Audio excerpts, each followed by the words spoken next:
Ms. Cruchy was traveling northbound. In addition to the video from the Brentwood Market in Delhi, Brentwood police officer and evidence custodian Bill Reap will explain to you how he pulled traffic camera footage from the intersections of Moores Lane and Franklin Road and Concord Road and Franklin Road from the morning of June 18th, 2020. At 4:45 a.m. on June 18th, 2020, Ms. Cruchy's Jeep Liberty is seen traveling northbound on Franklin Road at the intersection at Moores Lane towards the Brentwood Market in Delhi. Her headlights are off. She's in the correct lane of travel.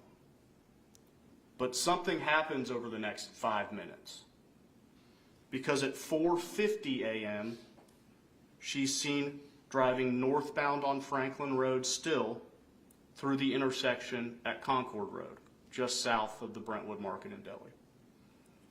Her headlights are still off, but she's in a different lane. She's in the southbound lane. She's on the wrong side of the road. She's on the same side of the road as Officer Destin Legeza.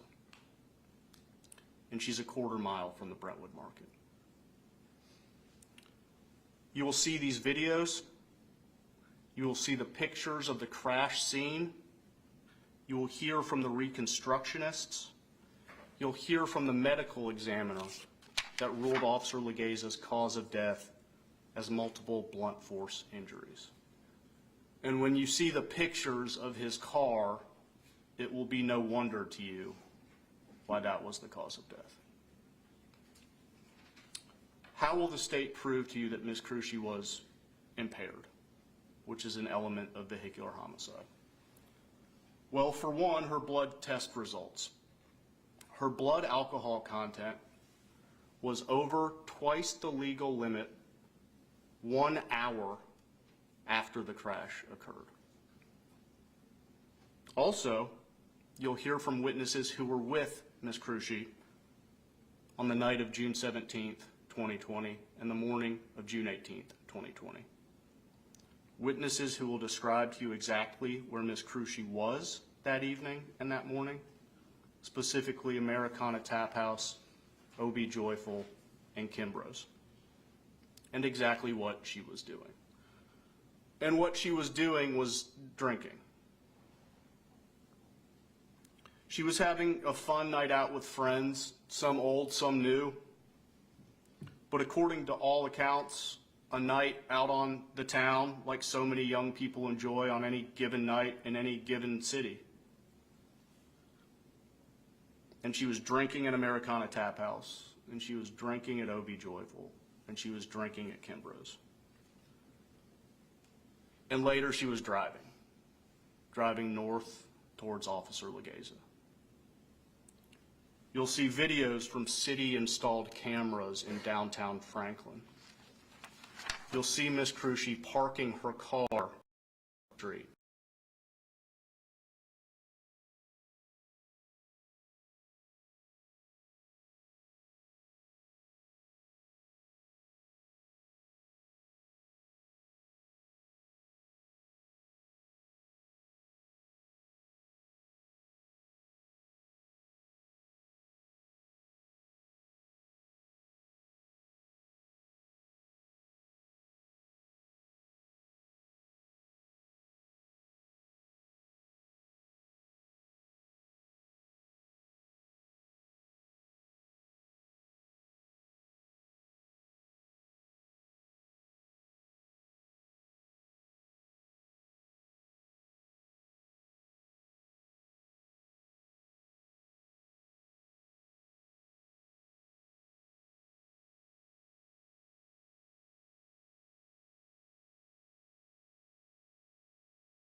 And nothing we can say or do during this trial is ever going to mend the heartbreak that's befallen the community over the loss of Officer Legeza.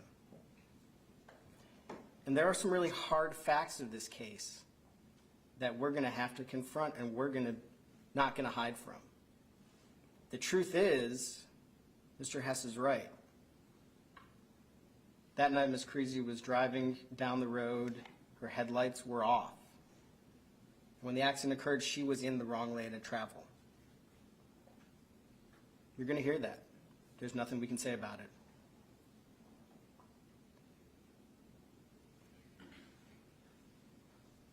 But the question of whether Ms. Creasy is guilty of the crimes that she is charged with, the serious crimes she's charged with, the questions you will have to answer as jurors require determination of more facts and circumstances that are less clear and are more complicated.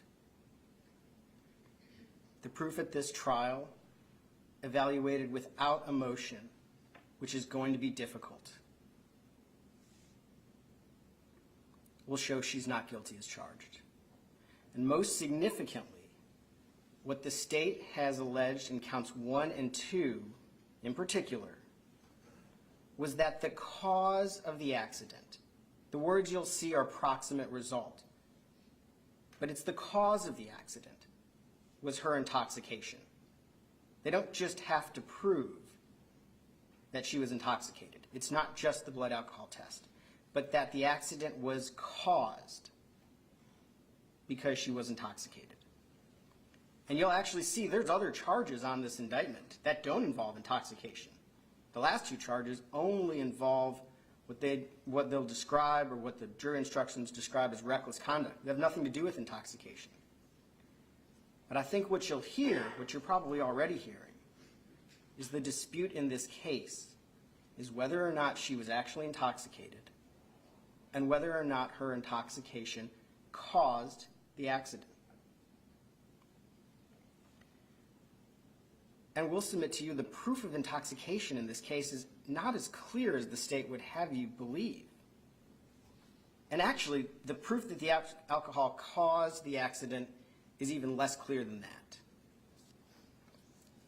Now, what we would suggest is that the proof is going to come down to, on one hand, a blood alcohol test. You've already heard about that, and you're going to hear about it more. And on the other side, you're going to hear testimony from witnesses. Witnesses who saw Ms. Creasy that night, who interacted with her, who observed her, and who were able to form a real-time opinion and impression about how she was acting, and that you can consider when determining her level of intoxication. It's going to come down to whether you're convinced from the proof on the one hand and the proof from the witnesses on the other, whether she was intoxicated and whether that intoxication caused the accident. Now, what it sounds like, and what we believe, the defense believes, is that the state is going to ask you to rest your entire decision on that blood alcohol test, on a number. And it's tempting. That number is compelling. It's hard to hear a blood alcohol test like 0.16 and say that sounds substantial. But we're going to ask you to wait. The defense is going to ask you to listen to all of the evidence, to be patient, to reserve your decision and your judgment until the end of the trial, until you've heard from every witness, until you've heard how all the proof weighs together in this case. Because you're going to hear, as I've mentioned, from individuals who were actually with Ms. Creasy throughout the night. As Mr. Hess mentioned, it's not just that she was at bars throughout the night. That's true. But you're going to hear, likely, how much she had to drink, and not just how much she had to drink, but how was she acting? Was she behaving intoxicated? What were her actions like that night? And how long had it been since she'd had anything to drink? How much water had she had before she got in that car? In fact, you're going to hear it had been hours before she got in that car that night. And that nobody throughout the evening ever got the impression that she was impaired, ever got the impression that she was acting in a way that might consider intoxicated. You're going to hear from medical personnel who interacted with her that morning. And we're going to ask you to evaluate the reliability, the credibility of that blood test in light and in comparison to the live witness testimony you're going to hear throughout the trial. Because it's your job, you and you alone as the jury, decide how much weight you give to the evidence in this case. Just like any witness up on the witness stand, who you would decide whether or not you accept their testimony, it's your job to do the same thing for the blood alcohol test. You decide whether that piece of evidence is credible, whether it's reliable, whether that piece of evidence makes sense in the context of the rest of the trial. And a part of this, as we mentioned in jury selection, is that when determining whether someone is under the influence, there is an inference that comes with that blood alcohol test.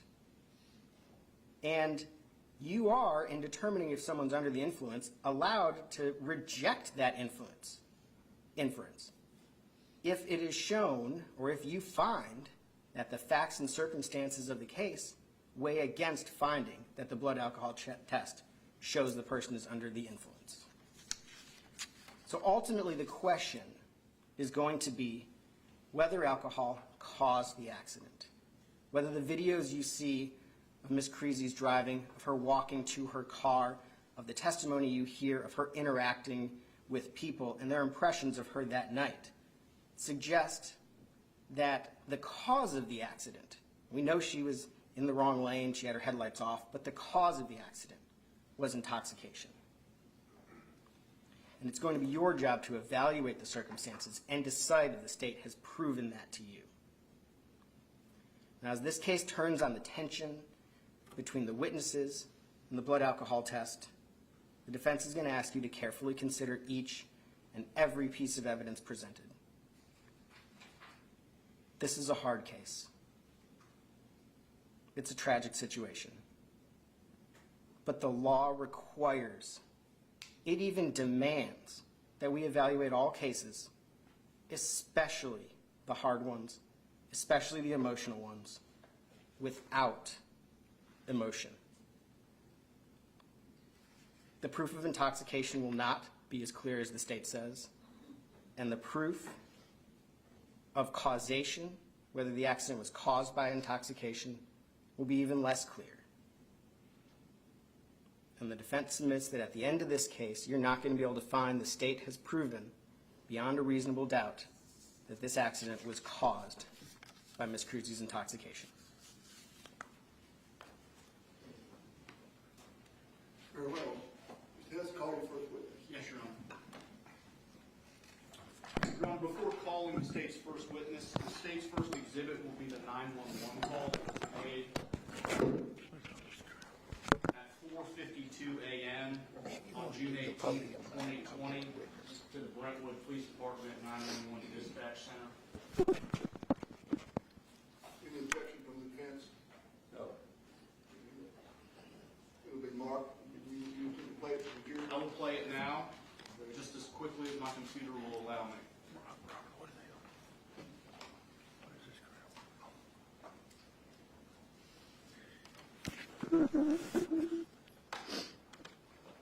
It's attached to this sucker right here. It's attached. I'm gonna wait until everything's on.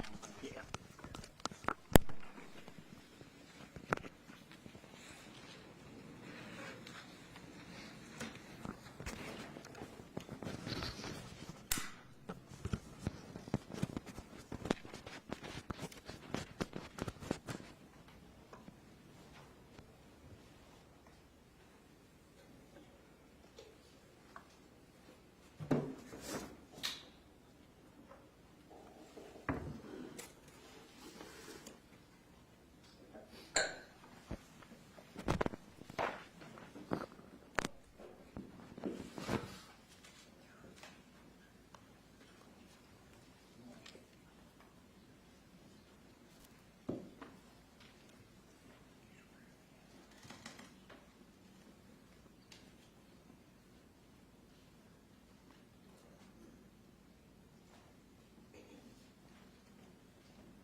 Ms. Gray, is our volume on? Does the television need to be on there for the volume to play?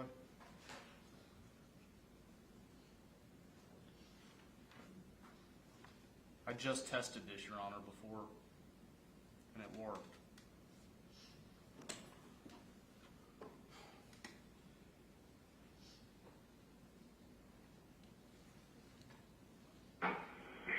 No, that's your emergency. I'm traveling myself on Concord Road. I'm right in front of the Brentwood Market in Delhi, and it looks like there's been a head-on collision with a police officer and another vehicle. So I guess my address is 925, I'm on Franklin Road. 925 Franklin Road. You said there's an officer and another vehicle that head-on collision? Yeah, and there's people trapped inside their cars. So I'm at Brentwood Market in Delhi at 925 Franklin Road. Another person has pulled up with me at this accident. The cars are both smoking. The officer is breathing inside the car. There's somebody else in the other vehicle. I can hear them as well. Yeah, there's people in the cars. I called 911. What's your name, ma'am? My name is Kelly Hawkins. All right, can I call you back at 352-474-9228 if I have to? Yes, sir. I'm gonna get out of the, over here. This is a really bad accident. Okay. Well, you've got a little way out there, ma'am, okay? I appreciate it. Thank you. Thank you. Your Honor, the state calls Brian Fletcher.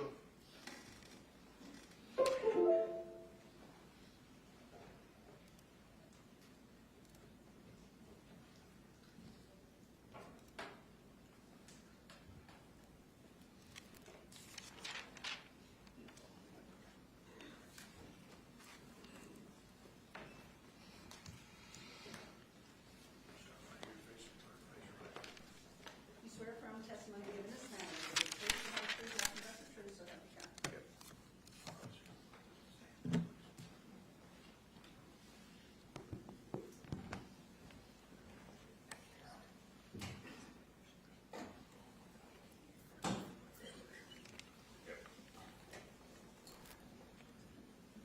Good morning, sir. Please state your full name. Officer Brian Fletcher. Spell it, please, for the record. It's B-R-I-E-N, last name Fletcher, F-L-E-T-C-H-E-R. How are you employed? Brentwood Police Department. What are your duties as an officer with the Brentwood Police Department? My duties as a police officer in the Brentwood Police Department, I respond to calls for service, make traffic stops, patrol line, the sun zone, whatever that zone is that we get, a roll call. Are you essentially a patrol officer? Yes, sir. What did you do for a living before working with the Brentwood Police Department? Before the Brentwood Police Department, I was a New York City police officer for approximately 7 years. I was a volunteer firefighter on Long Island in New York for approximately 10 years. And I was an EMT for 3 years, both as a full-time job and volunteer. During your prior work in New York, do you have any experience in responding to motor vehicle accidents? Yes. Do you have any experience in extricating motorists from vehicles following crashes? Yes. What kind of experience do you have in that field? In New York, I went through a state certification course to become a vehicle extrication technician. It was a hands-on course. I've personally worked extrication equipment at accident scenes probably a dozen times and probably assisted in dozens of other capacities at vehicle accidents and extrications. Through your work as an EMT in New York, how many patients would you say you provided treatment to? Hundreds? Yeah. Thousands? It could well be. Like I said, the fire departments that I were in also had an ambulance service, so I was an EMT for 3 years, but I still rode the ambulance occasionally in the fire department. So yeah, hundreds if not more. On the evening of June 17th, 2020 and morning of June 18th, 2020, what shift were you working with the Brentwood Police I Department? was working with third shift patrol. What are the hours of third shift patrol? They are 9:30 at night to 6 o'clock in the morning. What are your typical duties as a third shift patrolman? I said we patrol our assigned zone, make the traffic stops, if we see any violations, respond to emergency calls, respond to non-emergency calls, and just kind of be visible in the neighborhoods and visible to the public. Did you know Officer Destin Legeza? I did. How? When I started in 2016 with Brentwood, when I got released from training, I went to midnight shift, mid-2016, and he was already on midnight shift, so we worked together up until the day of the accident. Also outside of work, he was a friend. We went to concerts together, our family got together. The week of his accident, he was actually going to be at my house for my wife's baby shower that weekend. So we were friends at work. On and off the job. Yes. That entire time that you worked with him from 2016 to his death in 2020, did you both work midnight shift together? Yes. What hours, obviously you testified what the hours of midnight shift, but what hours was Officer Legeza working that evening? He's working the same hours as me, 9:30 at night to 6 o'clock in the morning. Around that time in June of 2020, did you and your colleagues, like Officer Legeza, on third shift have any particular habit as to what you would typically do during the last hour or so of your shift? So the last hour or so of shift, from about 5 to 5:30, 5:45, we normally got off around 5:30, 5:45. And that's when the next shift comes in and there's a little overlap. But we would kind of go to, we all had our kind of routine in our spots that we would go to kind of monitor traffic, be centrally located in the city, because at that time, that's when traffic starts picking up. You got your joggers out, your runners out, people going to the gym, people starting to go to work. So we like to be centrally located in the city, so if we do get a call, we could get on the interstate, we could get on Concord Road, we could get on Franklin Road, and respond to those calls quickly. What was the location that you would typically go to during that last hour or so of your shift? I would normally go to the parking lot entrance of Brentwood Baptist Church, or Brentwood Baptist / Fellowship Church. There's two entrances to the church on Concord Road. Is that on Concord Road? Yes. Okay. Do you know where Officer Legeza typically went during the last hour or so of his shift? Destin would mostly go to the Franklin Road side entrance of Fellowship Bible Church. Where is that located? That is south of Concord Road on Franklin Road.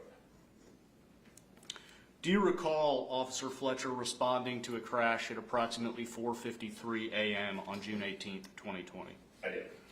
What was the nature of the call that came out on dispatch? It came out as a personal injury accident involving a patrol vehicle, and that it was a head-on collision. Did you know that Officer Legeza had been involved, or that it was just a patrol officer?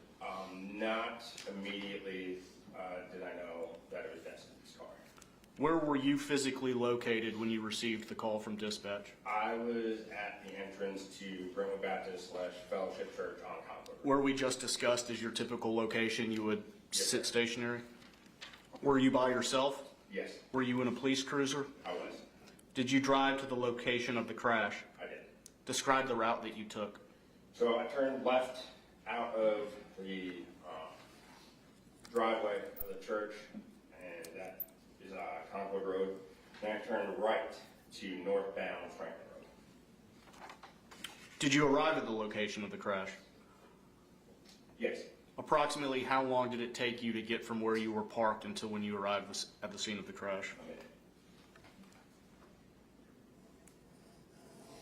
Where specifically was the crash In located? front of Brentwood Market on Concord Road. On what road? Sorry, Franklin Road. I'm going to pass you a picture. And please tell me if you can identify what this is a Google map printout. Tell me if you can identify what it depicts. Yes, sir.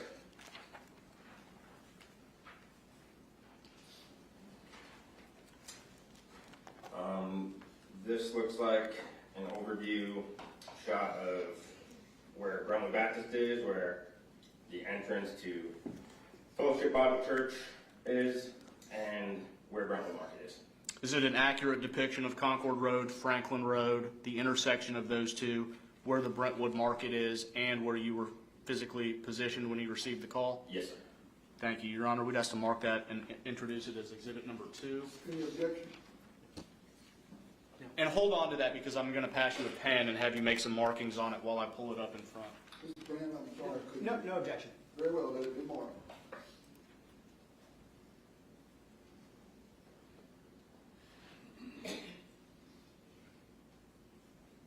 I mean, where is...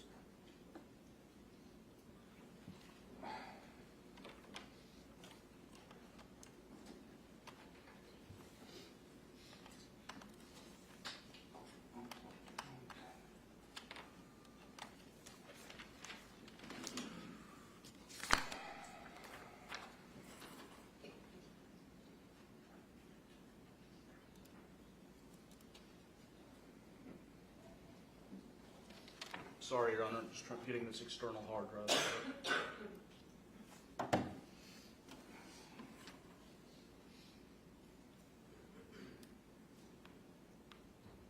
There we go.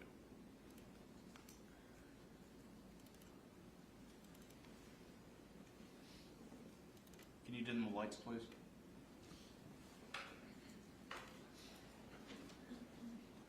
I'm going to pass you this laser pointer.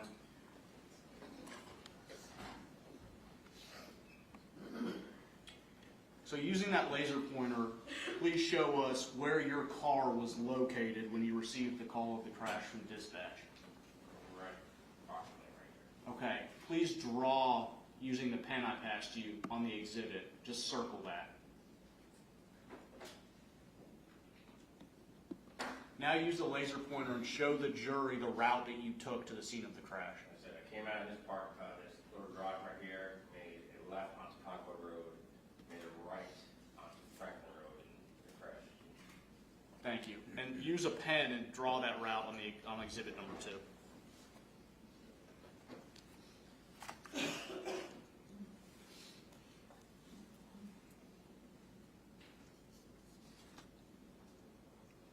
And we could leave them dimmed for a few more questions. So I'm finished with that exhibit, Your Honor. Exhibit number 2. Very well. Thank you. I want to ask you specifically about the location of the crash. Can you describe to us Franklin Road in front of the Brentwood Market? How many lanes? Let's start there. Okay, so Franklin Road in front of Brentwood Market, it's a 2-lane road, 2 lanes northbound, 2 lanes southbound, with a center continuous left turn lane. So it's just a lane in between the 2 north and southbound lanes. And right there, kind of just south of Brentwood Market, it comes to like a hill crest. It's an uphill on both sides, north and south, and it kind of crests right south of Brentwood Market. Okay. So including the continuous turn lane, 5 lanes? Yes. 2 northbound, 2 southbound, center lane? Yes. Is that location and the specific location of the crash that you responded to located in Williamson County, Tennessee? Yes, it is. Aside from the minor or small hill crest, is it a straight section of roadway? Yes. What is the speed limit on Franklin Road in front of the Brentwood Market in Delhi? I believe it's 45 miles an hour.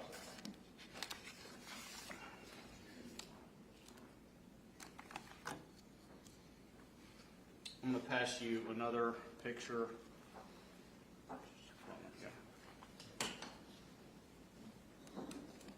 Tell me if you can identify this Google map.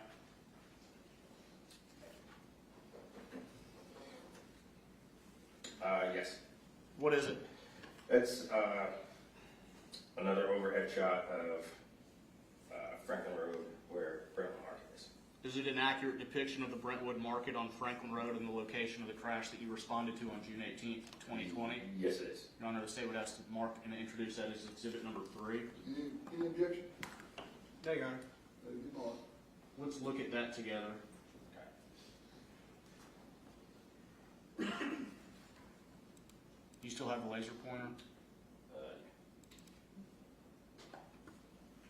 Show us where the crash was. It's approximately right around this area. Thank you.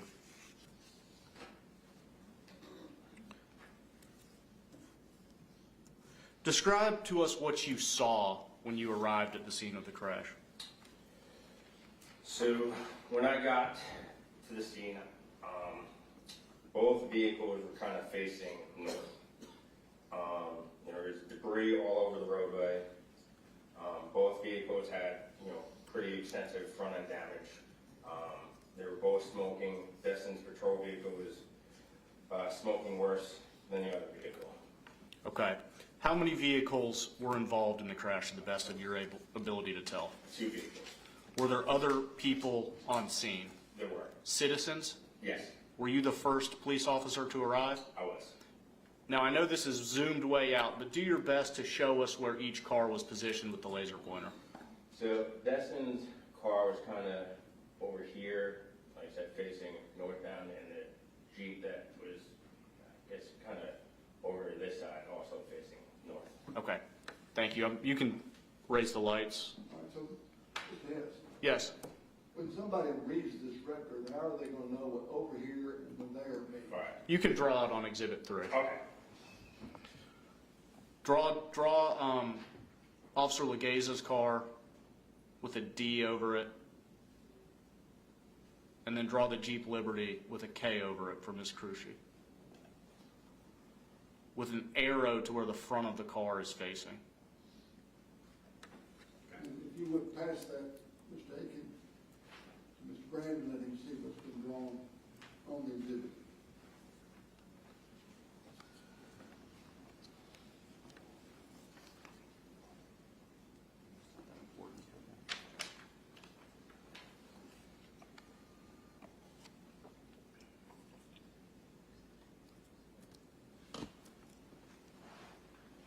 Thank you. Now, Officer Fletcher, you've described what you saw when you arrived. Tell us what you did. I exited my patrol vehicle. I ran around the front end of Destin's car. There was a gentleman, who I don't have his name, standing there and told me that there was a female in the Jeep that was conscious and alert, and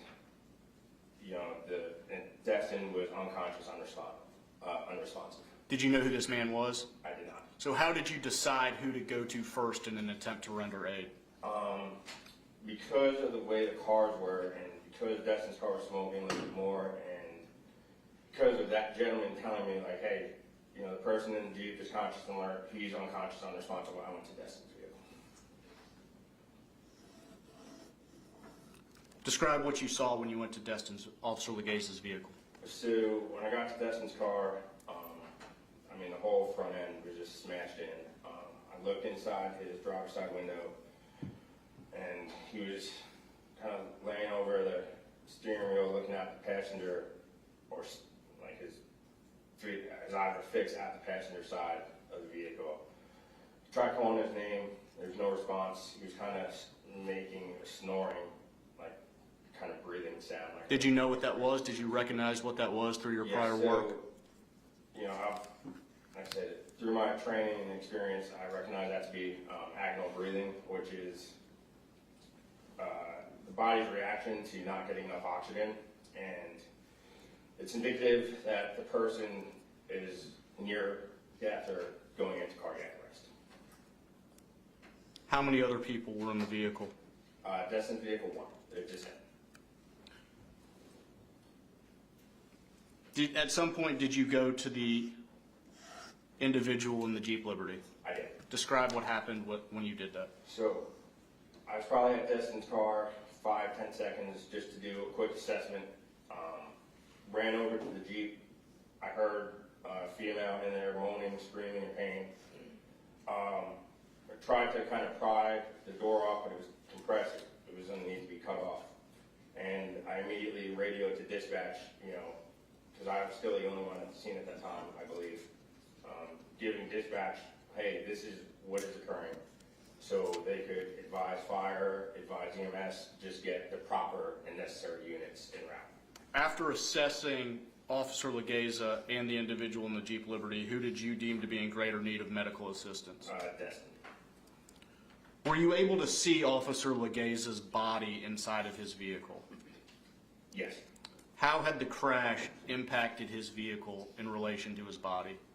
So when I went back to his car and kind of was able to see in a little bit better, the components underneath the hood, engine, and all the parts that are underneath your hood had compressed and breached the firewall of his vehicle and kind of pushed everything, dashboards and everything, into the passenger compartment of the vehicle, and I could not see his lower extremities from about the pelvis down.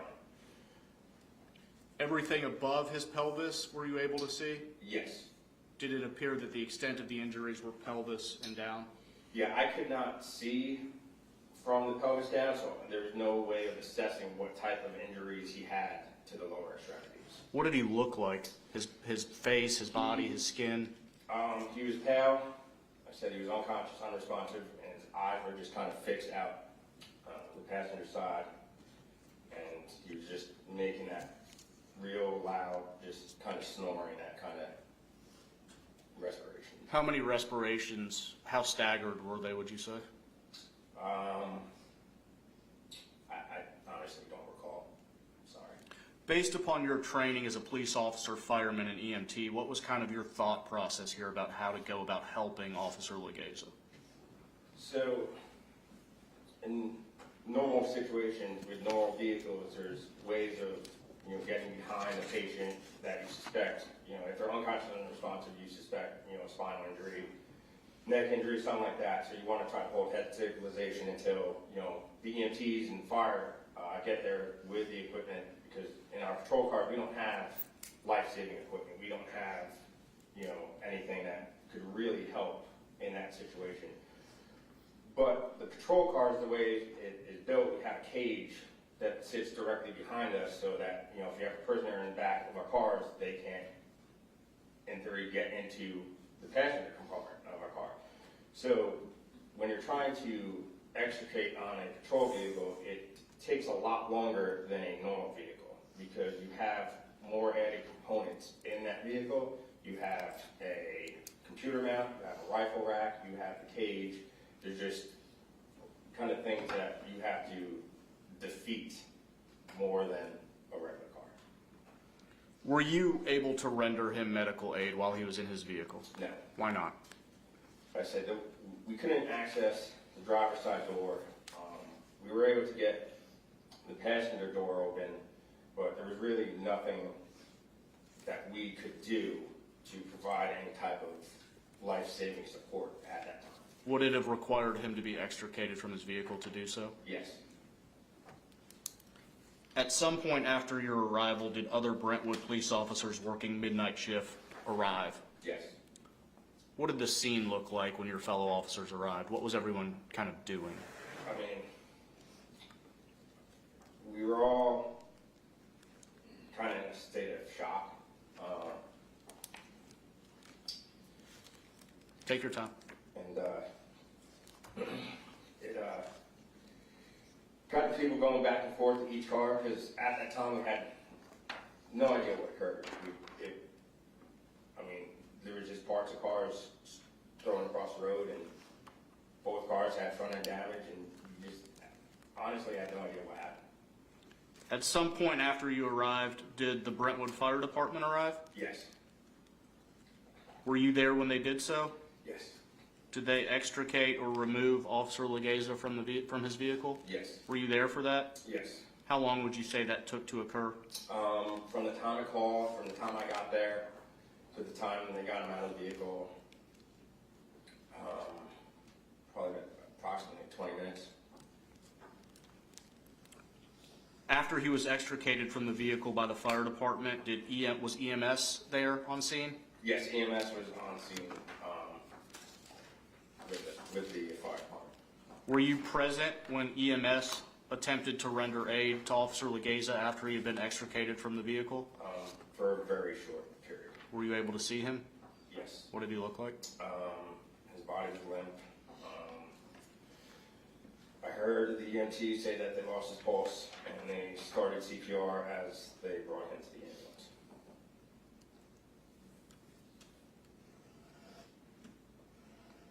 What did you do? I was instructed by my sergeant to escort the ambulance to Vanderbilt Hospital. Did you play any role in investigating this crash as a crime? No, Did you play any role in investigating any sort of DUI investigation? no, Any sort of role in conducting a crash investigation, reconstruction? no, To your knowledge, did any members of the Brentwood Police Department were tasked with doing that? not to my knowledge.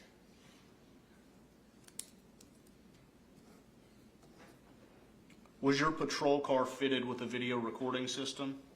It was. Can you explain to us how that video recording system is used to capture video? Yes, so in our patrol cars, there's ways that it automatically goes on, and one of those ways is when I activate my emergency lights, the camera automatically kicks on and goes back approximately 30 seconds. So if we're trying to stop a car or something, they see whatever the violation was. So there's an automatic 30-second, go back in time. Was your camera recording on the morning of June 18th, 2020 when you responded to the crash involving the defendant and Officer Legeza? It was. Have you reviewed that video? I have. Is it an accurate depiction of the events that transpired on June 18th, 2020? Yes, it is. Your Honor, the state would move the video into evidence as exhibit number 4 and ask to play it for the jury. Any objection? No, Judge. Let it depart. I might pause this as we go if I have questions. Do you mind passing the laser pointer back?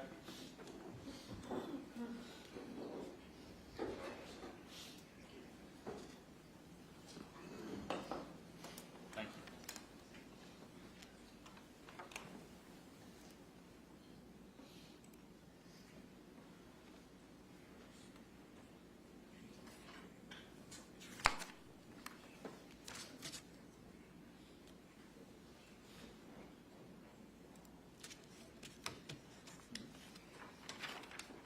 Okay, so can we dim the lights, please?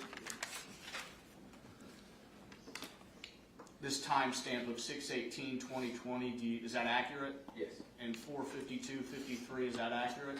Yes. Would this have been 30 seconds backed up from when you initiated your traffic or your emergency equipment? Yes, approximately. Okay. And where are you located here? This is the entrance of Fellowship, or the exit drive of Fellowship Bible Church and Brentwood Baptist would be on the right-hand side.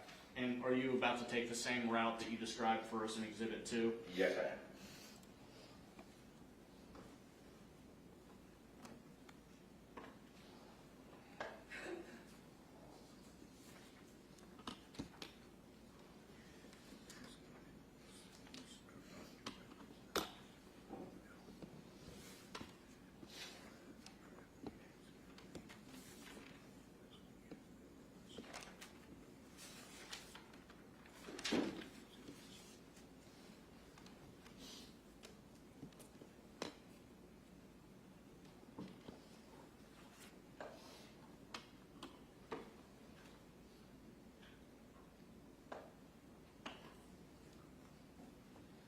The intersection you're approaching at 4:53:40, what is this intersection? That is Concord Road, Franklin Road. And you're turning which direction? I'm turning right onto Franklin Road northbound.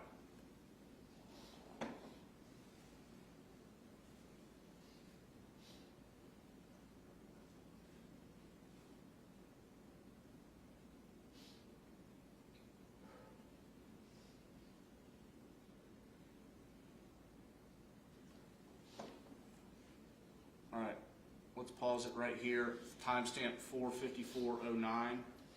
The vehicle on the right half of the frame, which vehicle is that? That is the Jeep. And the vehicle on the left That portion is of the frame? Brentwood patrol vehicle.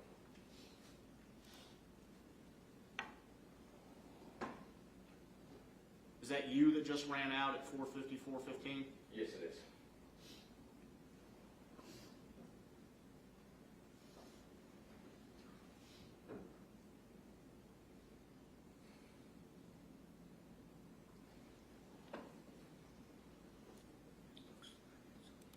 At At 4:54:33, is that you at the defendant's vehicle?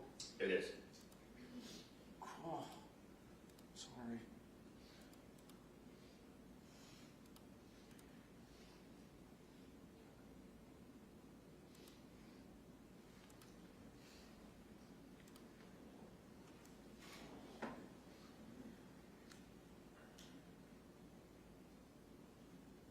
What are you trying to do? Seeing at the door would come open. Were you able to assess the driver's state when you went there in that brief moment? I heard her verbalize, you know, she was in pain, and you could tell that her airway she was breathing, she was conscious, and just in pain. Is that why you went back to Officer Legaze's patrol car? Yes.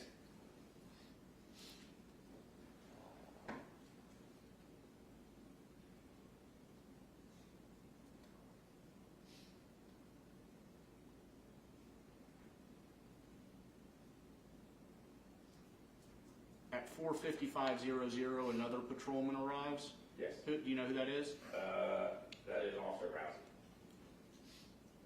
Does he work midnight shift with you? Yes, he does.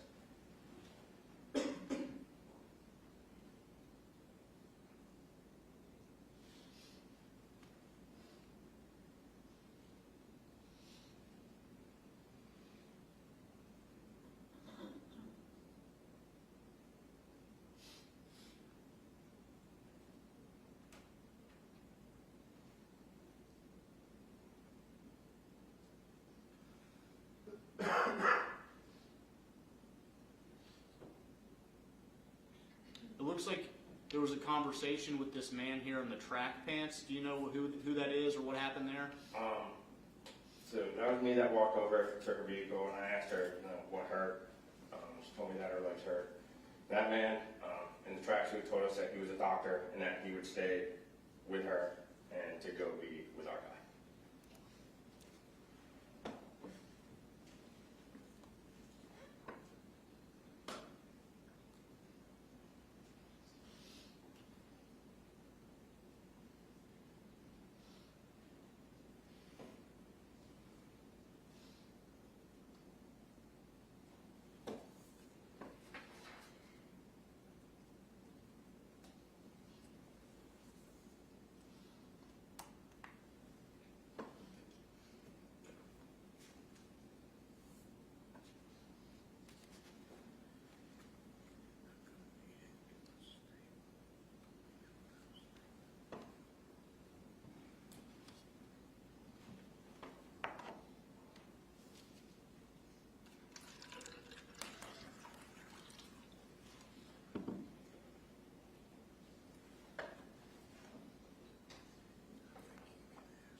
Do you know who this woman is that walks out at 4:58:00? I do not.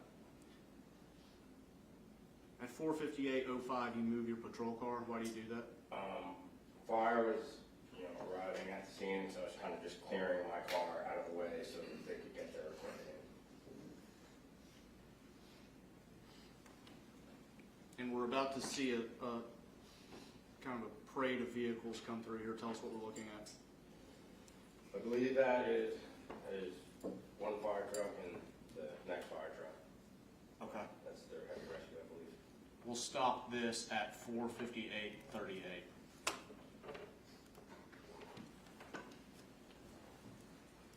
Have you been able to, this should be exhibit 4.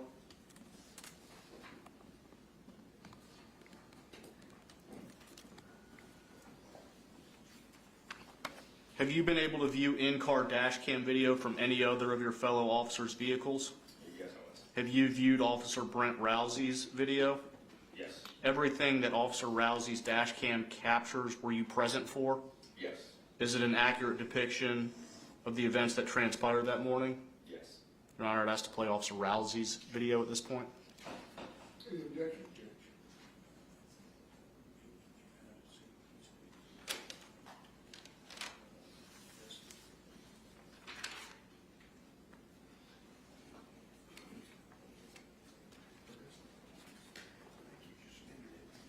Oh, we did the wrong ones? Okay, give them back to me. Fletcher should be 4, Rousey 5. Your Honor, may we approach? Yeah, we'll leave a sidebar.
In the lights, please.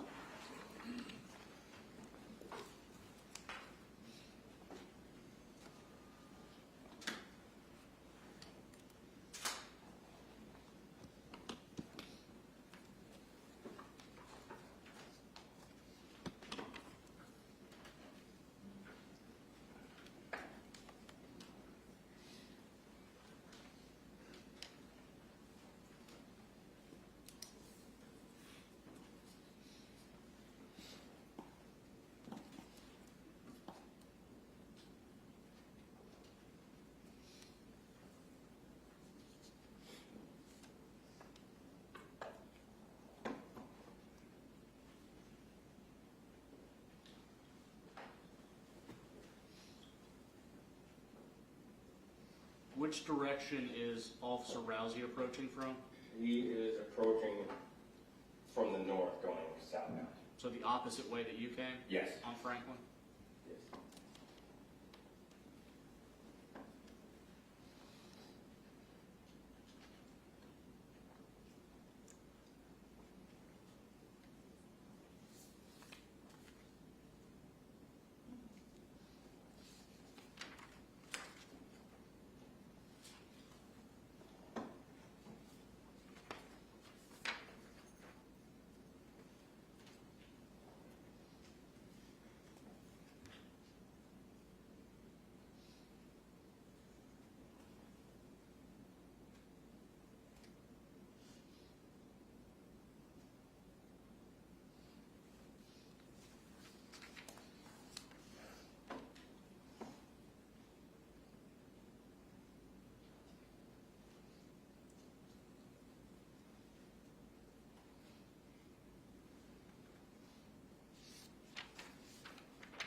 At 4:55:01, is that Officer Legaze's patrol car? Yes, it is. Is that you at the window? I believe so, yes.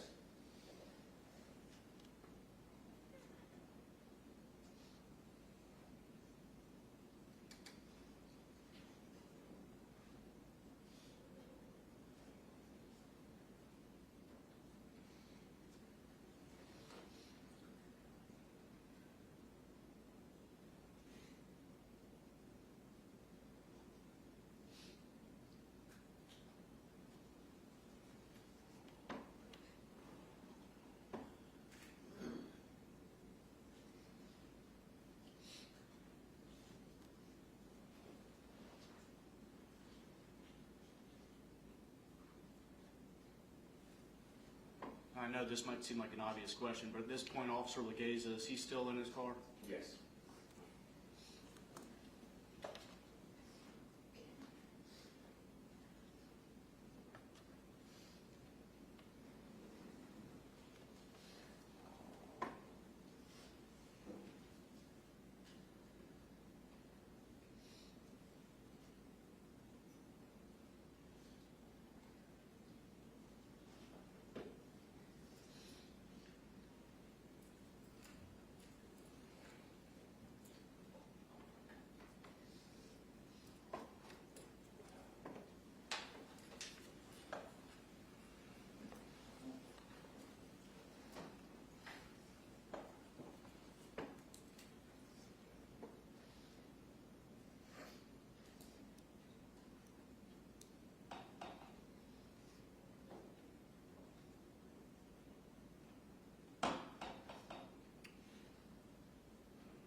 Are y'all trying to talk to him here, or just get him out, or what are you guys doing when you're at his window?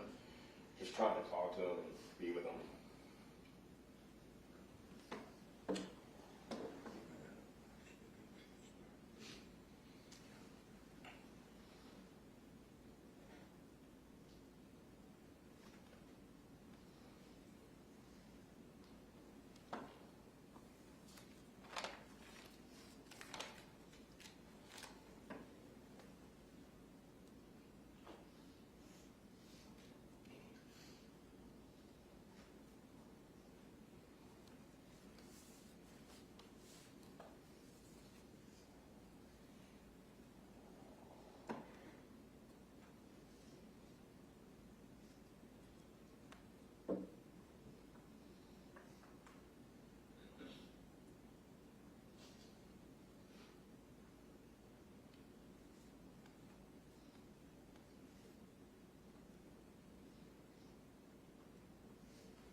I don't think I've asked you this yet. At 4:59:02, we're looking at the video. Off to the right here in this frame, is this the Brentwood Market and Deli?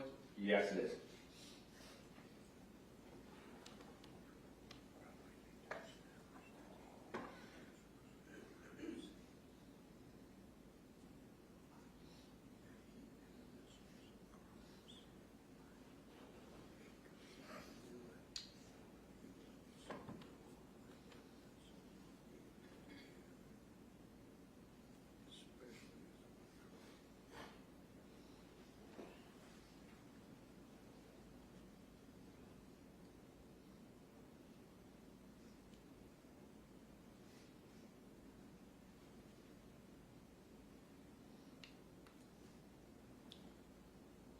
All right, when Officer Rousey moves his car, we'll stop the video at timestamp 4:59:57.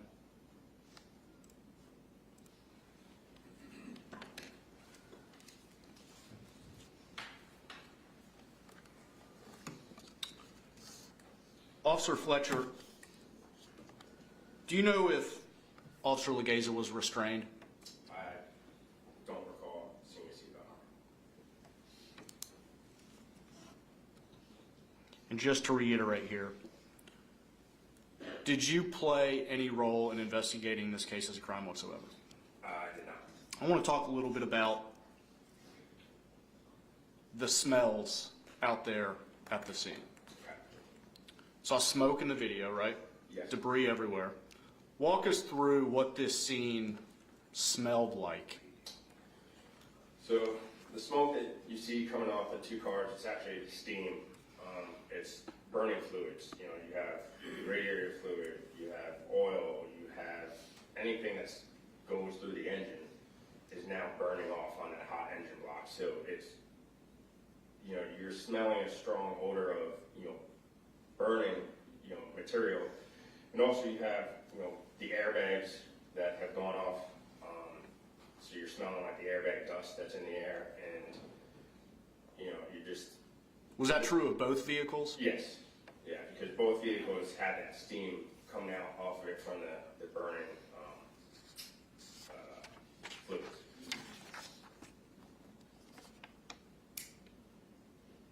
Thank you, Officer Fletcher. Pass the witness, please, Your Honor. Call the gentleman.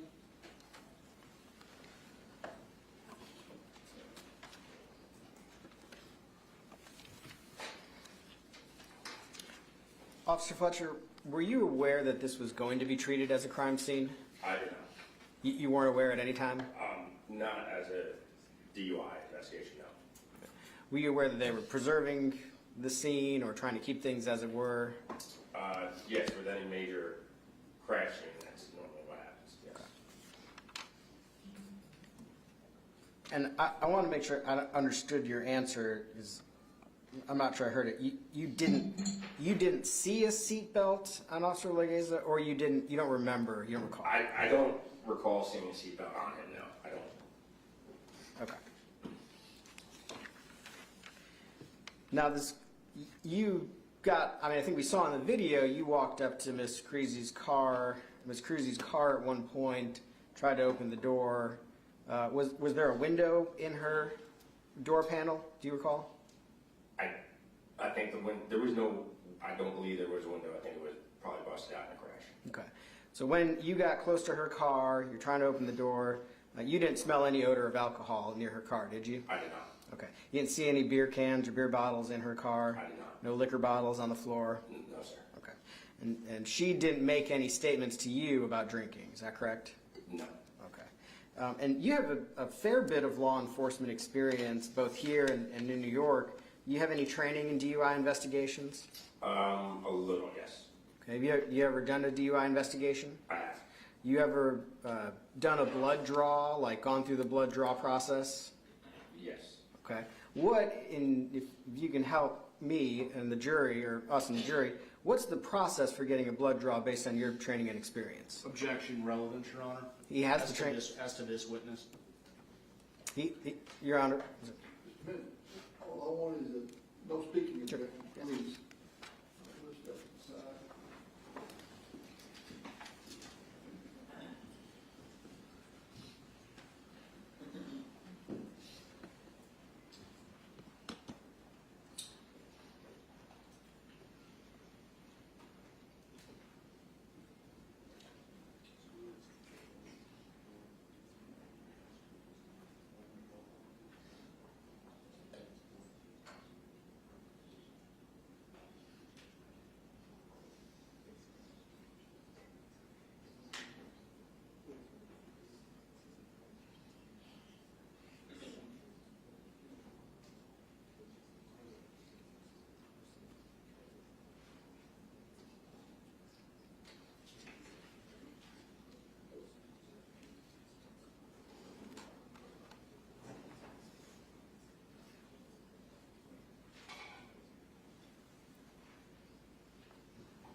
No further questions. Thank you.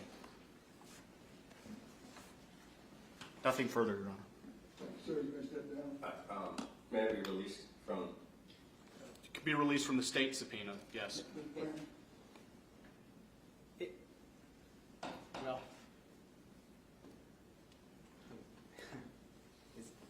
if we could, I guess if you could stay, please. Yeah. You don't mind if you put outside? Yes.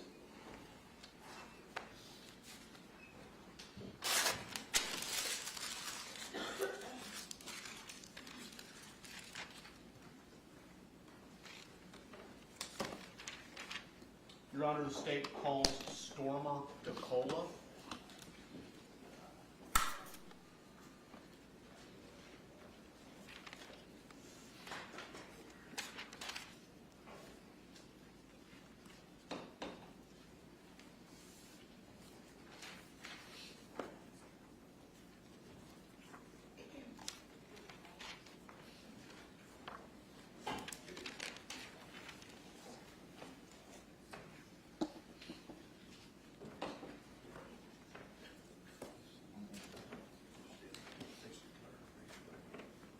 You swear affirm testimony you give in this matter will be the truth, the whole truth, nothing but the truth, so help you God.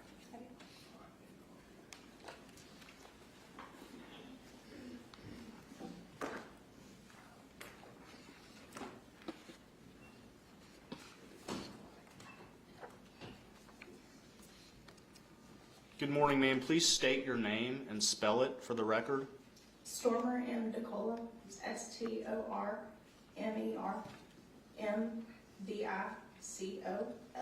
Is that a nickname or is that your given name? It's my given name. Okay.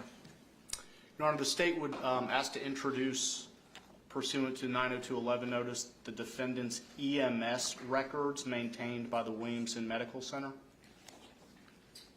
Brandon, you object? No objection, Your Honor. The exhibit 6? Is that correct, Mr. Craig? Yes.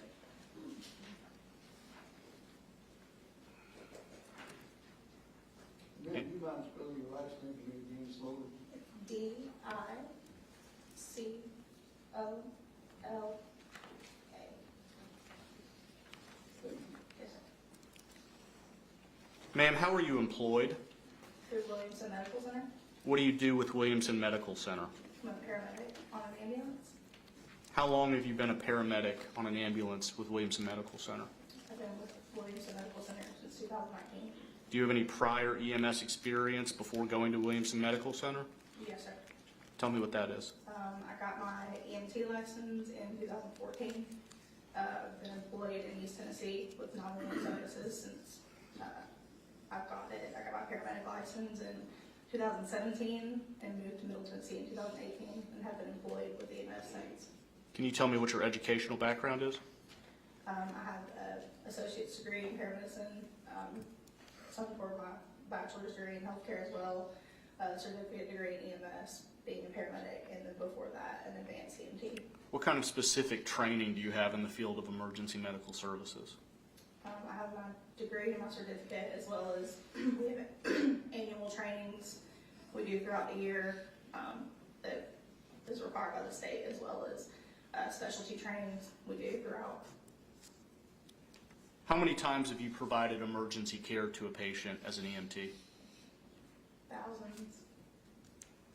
Can you describe to us what a typical EMS ambulance call looks like as far as when you're called to a scene and what your duties are?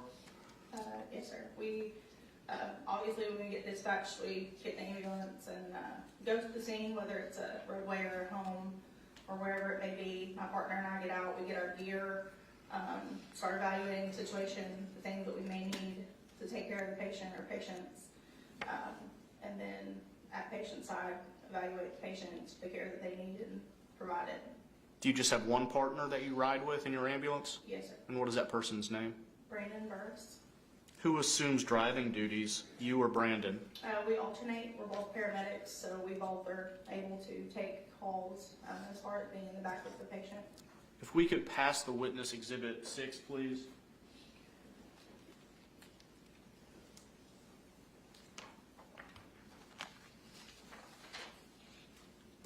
Do you recognize this 10-page document? Yes, sir. What is it?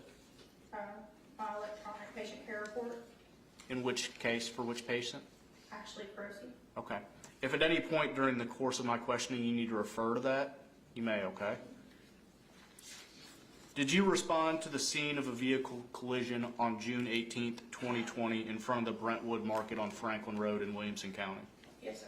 What time were you dispatched to the scene?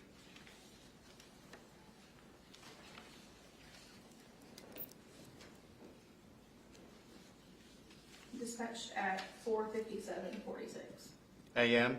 a.m. What time did you arrive? 5:05:19. Who were you with? Brandon Burks. Can you spell his last name for me?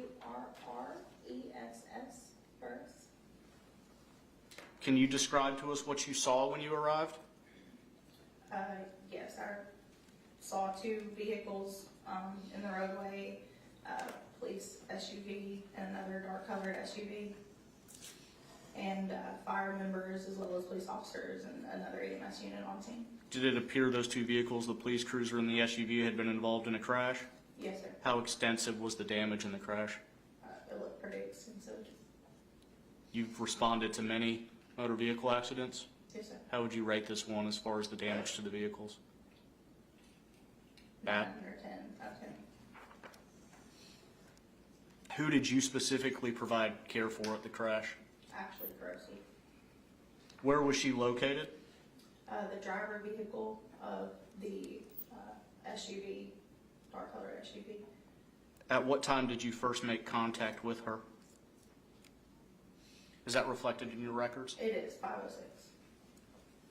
5:06 a.m.? Yes, sir. When you first made contact with Ms. Cruchy, can you describe her physical state, obvious injuries, anything of that effect? At first glance, I couldn't get to her on the driver's side, which is the side I walked up to, because they were fire members and other people. It looked like she was unresponsive. Upon going to the other side of the vehicle and crawling in with her, she did respond to voice to me and told me her name, but that was it. All she said was her name? That was the only question that she was able to answer to me. Did she respond with her first name or her full name? Do you recall? Just first name. How was she acting? How did she appear to you as far as her mental faculties? Confused, disoriented? Very disoriented, confused. Describe the damage of the interior of her vehicle in relation to her body. Where was she injured? She had right wrist damage, and then her underneath the vehicle where her legs are came in some from the front impact, and her left leg was kind of mangled in the debris from the dash. Was any part of her body pinned or crushed? Her Just left the leg? ankle. Describe what you did. Like I said, I climbed into the passenger side of the vehicle to be with her. I held what we call C-spine on the neck, just in case she had any type of neck injury, until someone could get me a C-collar. What's a C-collar? It's a mobilization device that we put around the neck. Did you have concerns about a possible neck injury? I did. Okay, Yes. go on. And then the fire department was trying to get her ankle out from under the dash so we could get her free of the vehicle and out into the ambulance. Is that called extrication? When the fire Extrication. was she extricated by the fire department? Yes, sir. Tell me what time she was extricated. 5:21 a.m.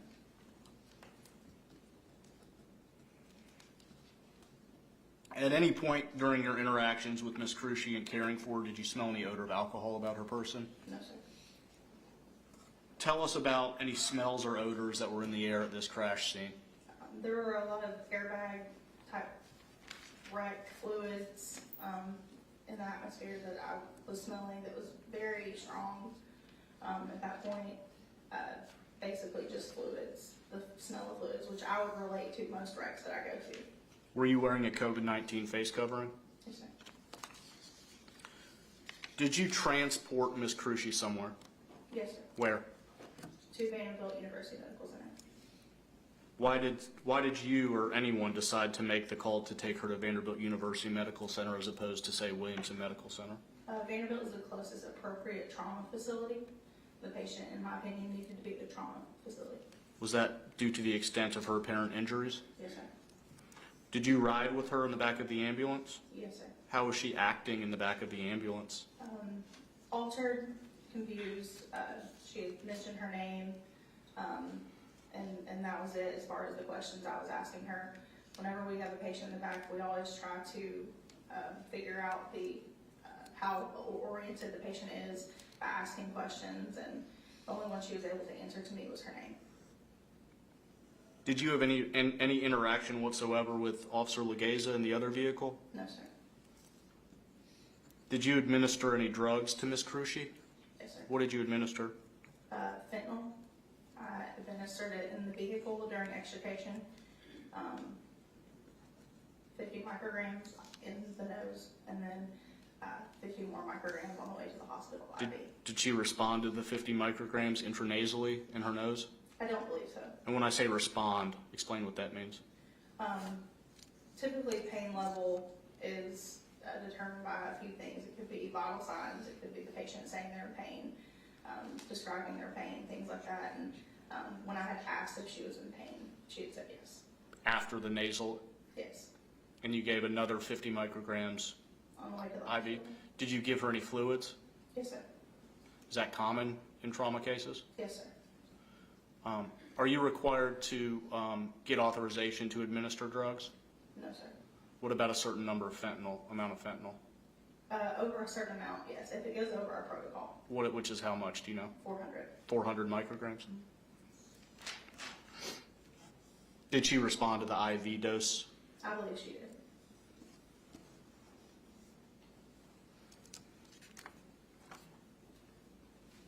I want to look briefly at Exhibit 6 with you.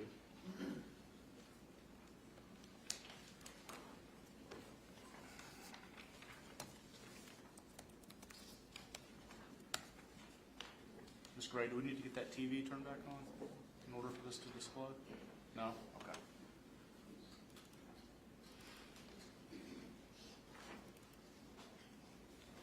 All right, so can we dim the lights, please? Looking at Exhibit 6, what is this document called, this 10-page document? Do you have an official name for what this is called? It's an EPCR, which is an electronic care report. And does this contain all the defendants' biographical information and so forth? Yes, sir. Does it contain all the information as to the drugs you administered and your care of her? Yes, sir. Okay. So I want to go down to page 7 here. Whose signature is this? Let me use this. Here, look behind you, might be easier. Whose signature is this? That's fine. Why did you sign this? I signed this because I was a provider for the patient. Whose signature is this at the bottom? Facility representative signature? It's Ally Osborne, Do you know who that is? nurse at Vanderbilt that took care of the patient. Is this the individual that you released care to at Vanderbilt, Ally Osborne? Thank you. Ms. DeCola, are you able to identify in court today the person who you provided care to and transported to Vanderbilt University on the morning of June 18th, 2020? Yes, sir. Can you please point her out for the jury and identify her by something she's wearing and where she's sitting? The end of the table, right here, black shirt. Thank you. Identification, please, for the record, Your Honor. The record will reflect that the person seated next to Mr. Hoff. Thank you. Seated next to Mr. Hoff. Thank you. Nothing further. Thank you, ma'am. Thank you.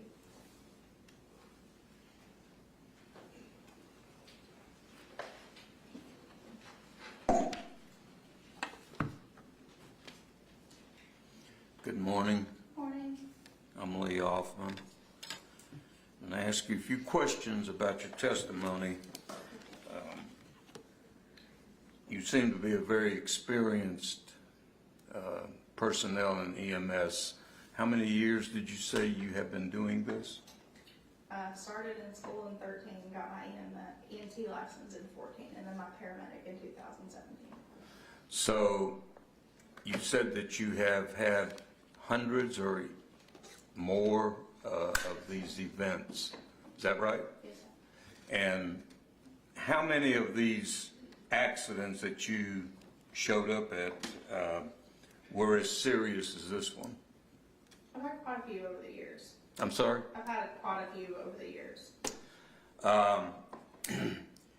You are trained to observe everything that you do and record it, aren't you? Yes, sir.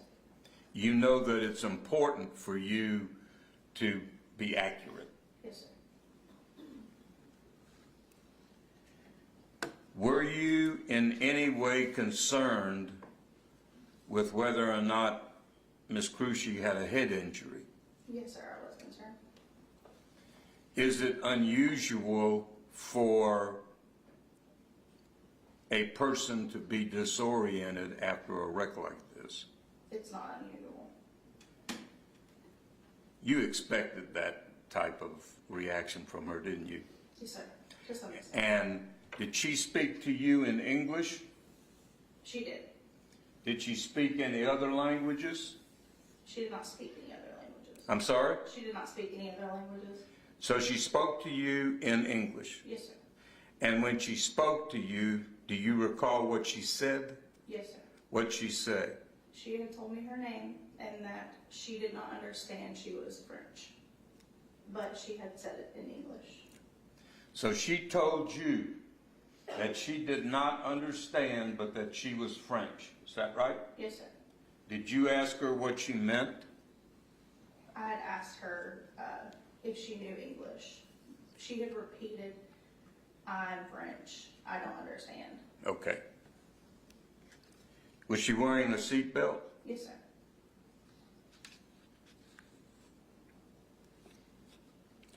I believe you said that she was in pain, Yes, sir. and it was because of the pain that you administered fentanyl. Yes, sir. You gave her 2 doses. Yes, sir. Does your record reflect what times you gave those doses? Yes, sir. Can you tell the jury?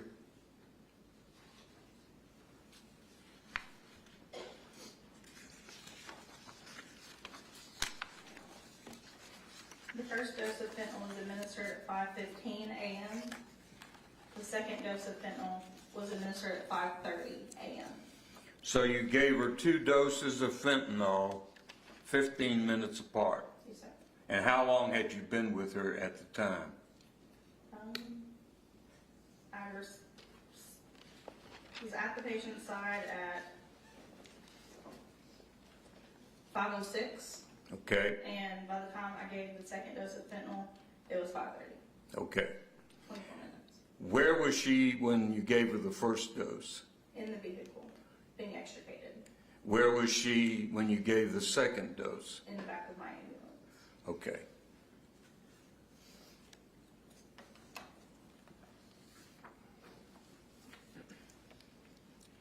I think you said that you had to get her out through the front passenger side of her car. Yes, sir.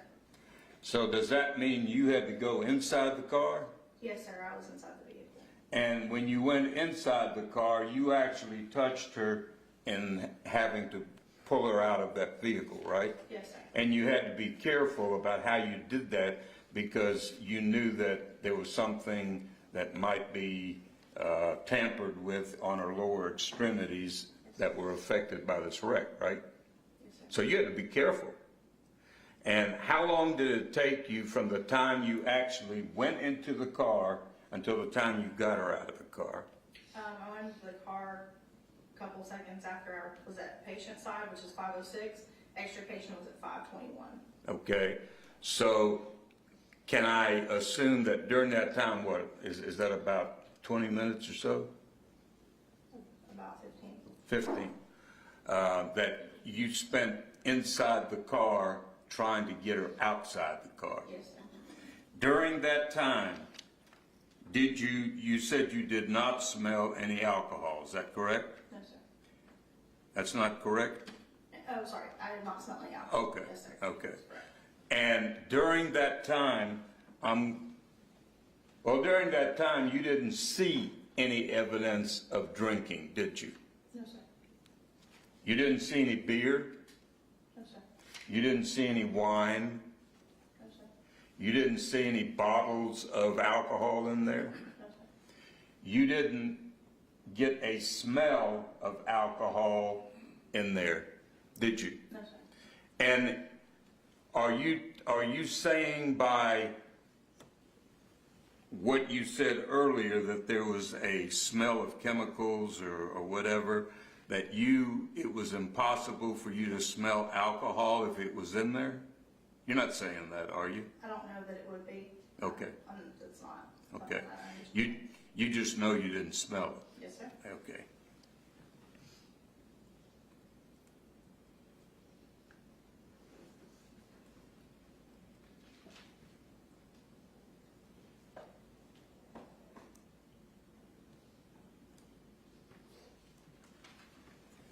May I have a second, Your Honor?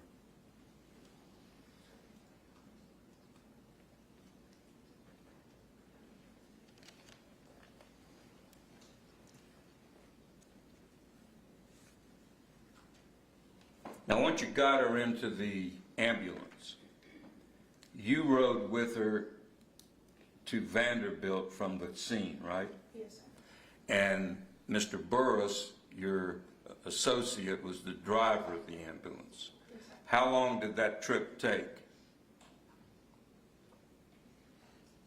We departed the scene at 5:29:54, and we were at destination at 5:42, so approximately 13 minutes. And during that time, you were alone with her in the back. Yes, sir. Were you near her? Yes, sir. Were you touching her in order to administer whatever help she needed? Yes, sir. Did you smell alcohol during that time? No, sir. Thank you. That's all, Your Honor. Read the record. No, sir. Thank you, ma'am. You may step down and we excuse the witness. From the state subpoena, yes, sir. Very well, you're free to leave, ma'am. Thank you. You want to keep going, Judge? Well, it's 22. Let me see how the jury's doing. I generally take a break to try to around every hour and a half. We've been at it right at an hour and 40 minutes. You all want to take about 10 minutes? Yes. Well, we'll reconvene at 10 minutes to 11. And during this time, we need to make an offer of proof. We'll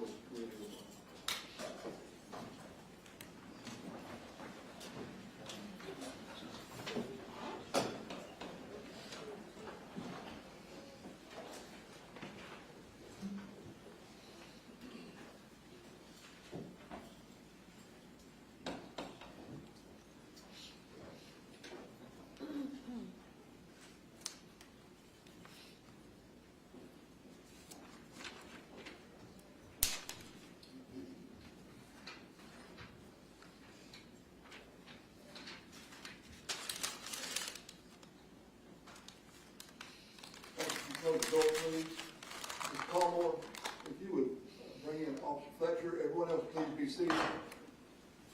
Brian Fletcher. Judge, may I use the restroom? I don't need to be in here for this, do I? I would like you in here. For the offer of proof? Yes. Okay.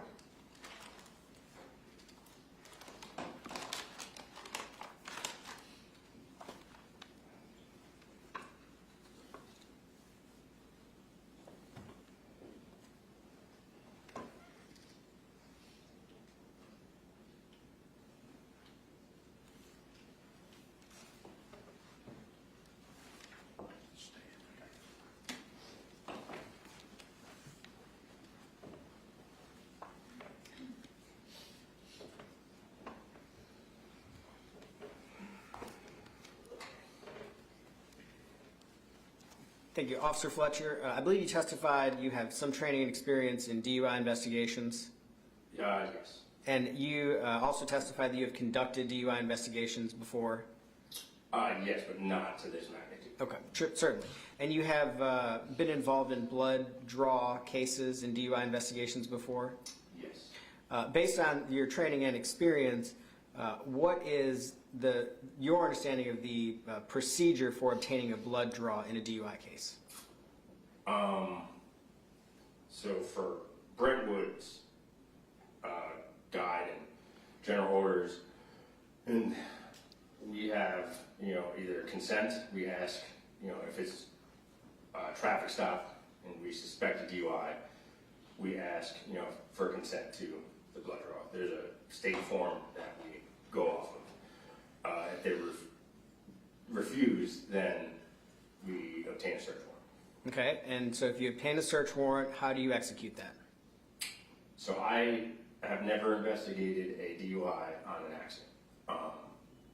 So what I have done is, if they refuse the blood draw, I bring them down to the jail. I go in front of the magistrate. I fill out my search warrant. I hand it over to the magistrate. They review it, and they either approve it or deny it. And then if it's approved, I go to the Williams County Medical Center, and they do a blood draw, and I submit that blood to the TBI. What are you doing during the actual physical blood draw, based on your training and experience and your understanding of the protocols? You mean, like when we go to the hospital? Yes. I'm with whoever is under arrest. They're in my custody, so I have to stay with them at all times, because if they go missing, I lose my job. Do you observe the blood draw? Yes. Okay. Have you been trained to observe the blood draw? Yeah. It's part of our training to, yes, observe the blood draw. You observe the blood draw. Do you then take the vials directly from whoever is actually drawing the blood? Yes. Okay, and what do you do with the vials? There's a kit, TBI blood kit, that there's a procedural list in that kit, and you just follow step 1, step 2, step 3, and go down the list and seal the bags and stuff like that. Have you ever been trained that in a case of an accident, you can just get blood that's already been drawn from the hospital? Like I said, I have little to no experience investigating DUI crashes. It's not something I've done in New York. Patrol cops really did not do DUIs. I did not have a single DUI arrest in New York City. Okay. One second.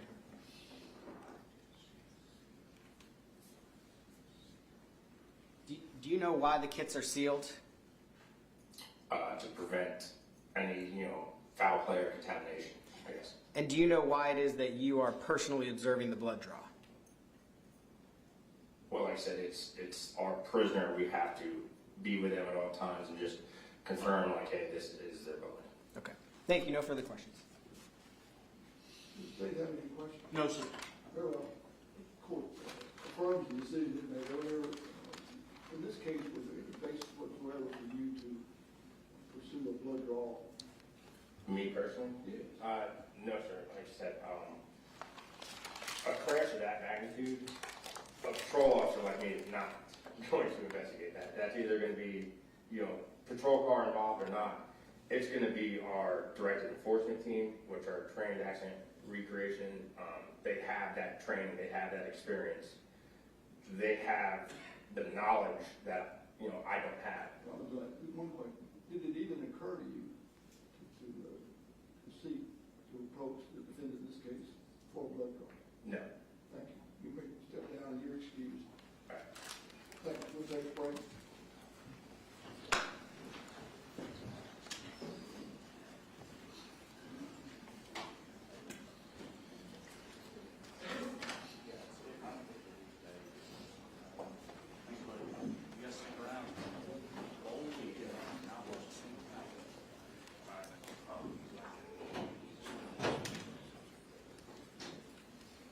Can y'all? You're done. You can walk. Yeah, you're fine.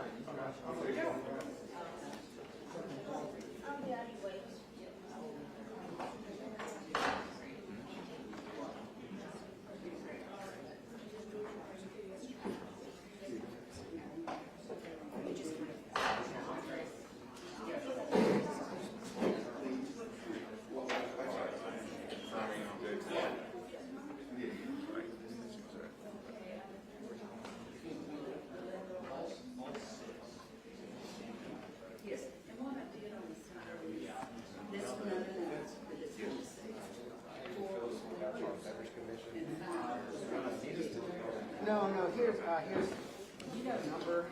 Let me get a number for you, because we won't need anybody until Thursday, Friday. And you got, so Carlin's not calling you? No, the prosecution. At all, okay. Let us talk about it, figure out if we need you at all. I'll give you a call, call me for once and figure out exactly what we need, but we don't. What's the number? 615. Everybody's here, Dr. Lee. 217. Switch here too.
Yeah, a little slack, that other one had, oral engineer. Is that enough slack? Yeah, that should be. I'm sorry, I'm so prepared. Is there any more tape? It's right there, and that's, behind my foot.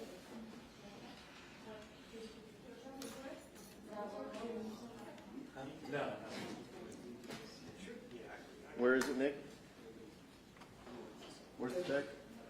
Right there behind the camera, that's in the, behind the camera, and that, I said it inside the. Hey, look on my camera, see if you can see it. Check 1, 2, 3, check 1, 2, 3, check, check, check, check, check, check, check, check, check, check, check. Check 1, 2, 3, check, check, check. No, I don't see it, Nick. Wait, do it again? Check 1, 2, 3, check 1, 2, 3, check. It's low. I may have to crank it up. I'll do that.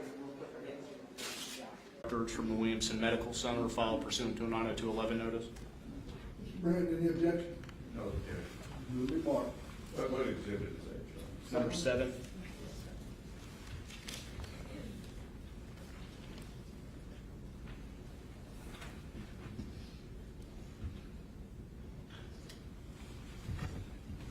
And if we could pass that to the witness. Do you recognize that document? I do. It's a set of 8 pages. What is it? It's a patient care report. From Mr. Legeza? Yes.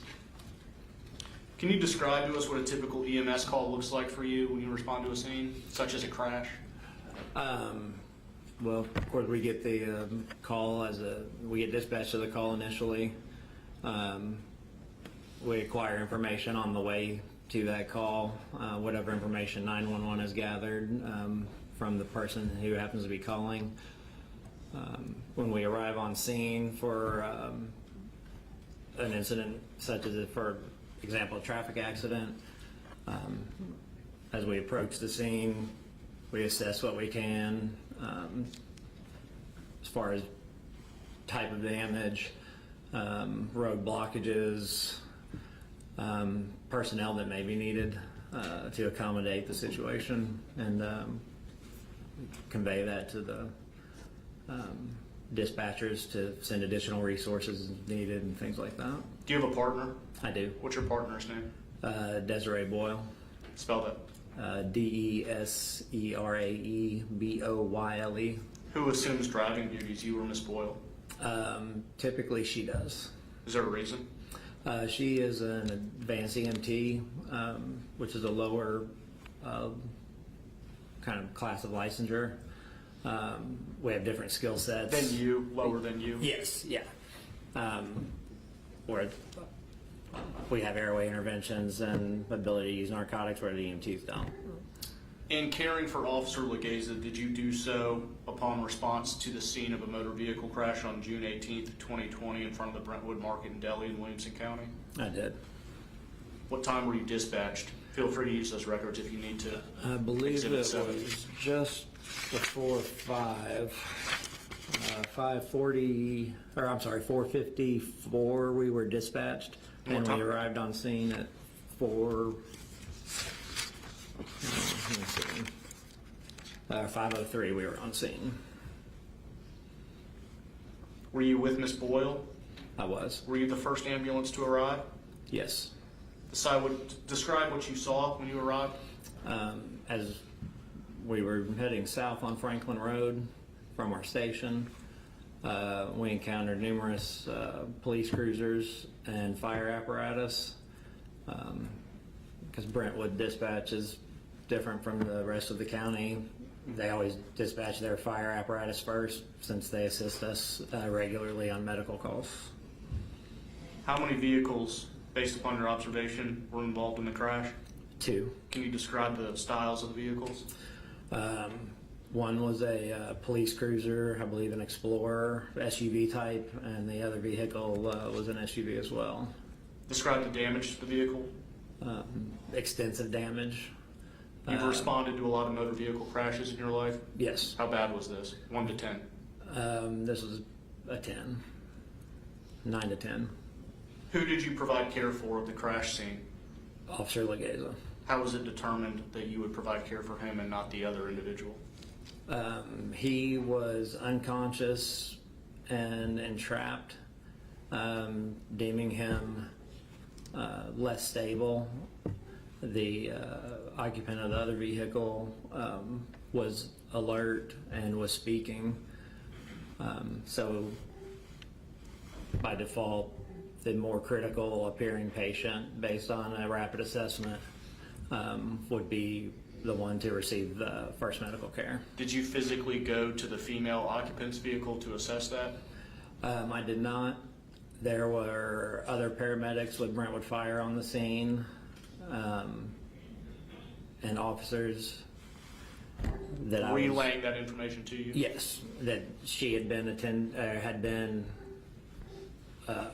observed or attended to some degree, and there was, I'm not sure who it was, there was someone standing outside of the vehicle next to the driver door of our vehicle. When you first made contact with Officer Legeza, where was he located?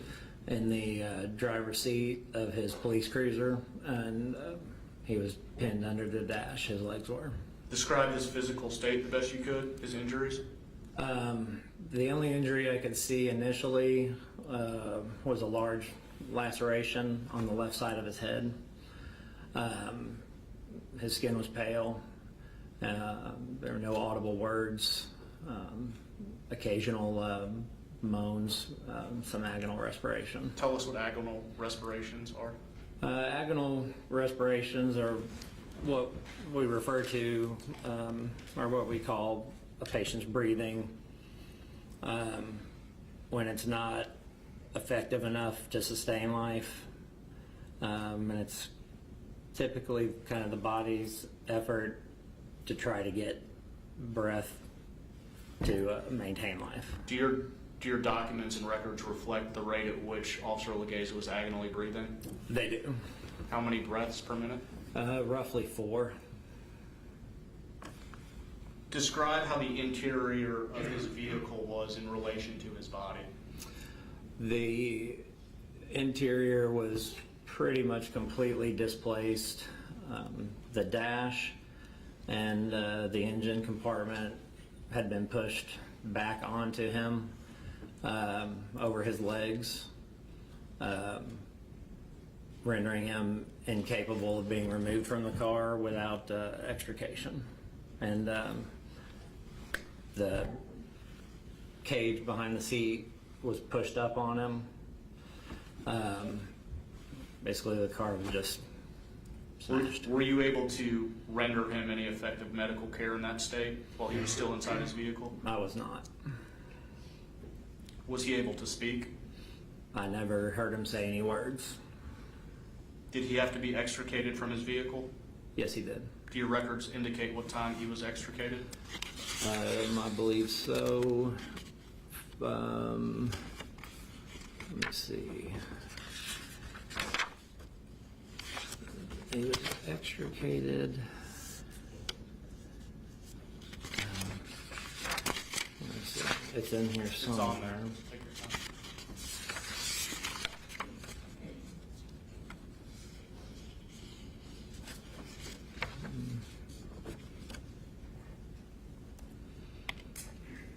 Let's see. I'm sorry, it'll take me just a second here. Let me pull it up and I can tell you where it was. I don't look at this version of the reports that often, and they print out differently than they are typed in. But I believe it was, we transferred, or we departed the scene at 5:23. I believe, I know I put it, it's in here somewhere.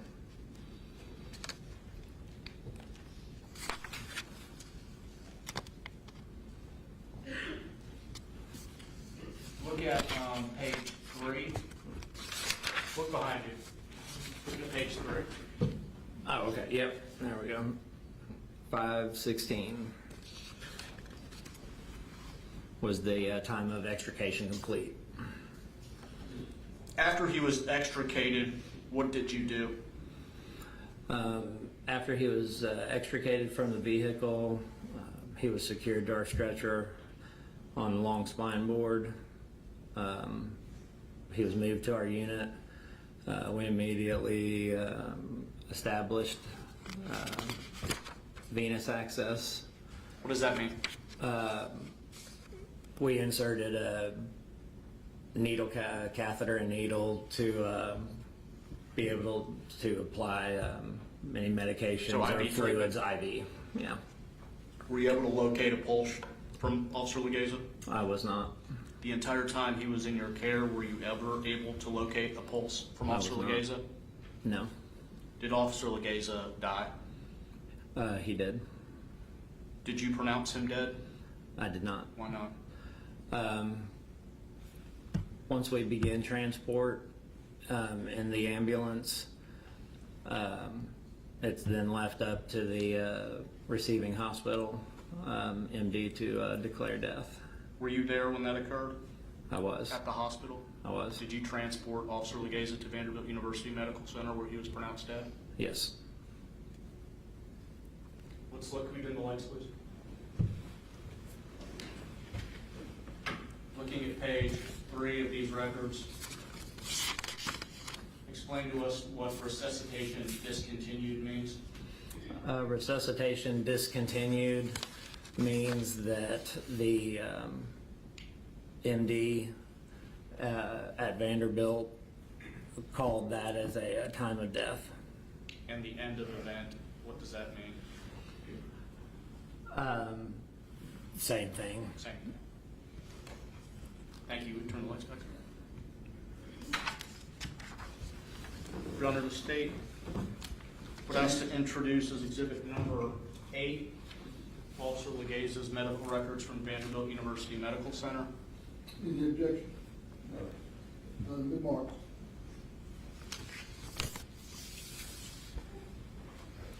This is a 35-page document, and we can just look at this on the screen behind you.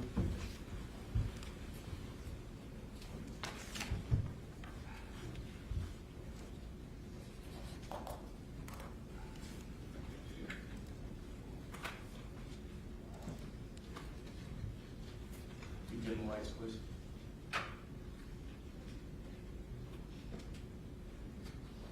Looking at page 2 of Officer Legaze's records, can you tell us the demographics, the name of this individual? Destin Scott Legaze, address of 10. You don't have to tell us the address. Oh. Tell us the date and time of death. The date 6/18/2020 at 05:45. And the preliminary cause of death being what? Blunt force trauma. Okay. I'm going to go to page 12 of these records, and I want you to read something into the record, please. Okay. At the bottom in bold where it begins MDM free text, please read this. Patient here in the department was immediately intubated upon his arrival and placing on monitors. Patient was hooked up to the ventilator, as well as his C-collar put back in place. Patient, even despite being bagged, hooked up. His entitle was initially 11, then less than 10. Patient had bedside ultrasound done by the trauma fellow, which showed barely contractility of his heart. After approximately 19 minutes of trying to find signs of life and with an entitled CO2 of less than 10, patient's resuscitation was called and his death was pronounced at 05:45. Thank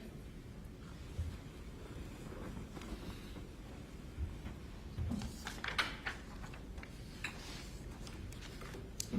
Your Honor, the state, as exhibit number 8, will move the court to introduce Officer Legaze's death certificate. So that was, the record from Vanderbilt, they were so this would be exhibit 9, Ms. Burner? Yes, sir. I'm sorry. What was 7? 7 were EMR records for 8 was Vanderbilt records, 9 is death certificate. that's correct. Thank you, yes, I had that correct, I apologize. Any objection? No objection. It would be marked.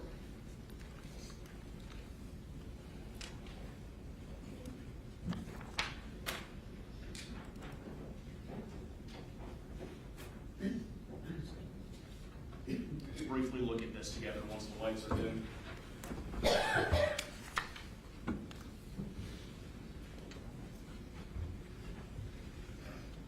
He doesn't need the paper.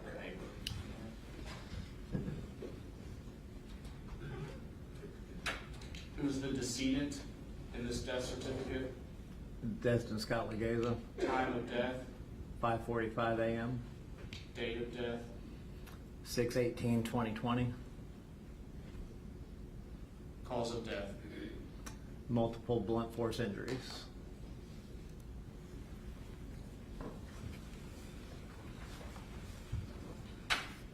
Thank you, sir. Those are all my questions. On.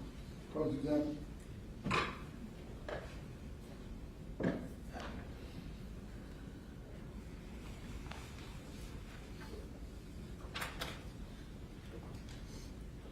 Mr. Gerard, did you or do you remember ever removing a seatbelt from Mr. Legaze?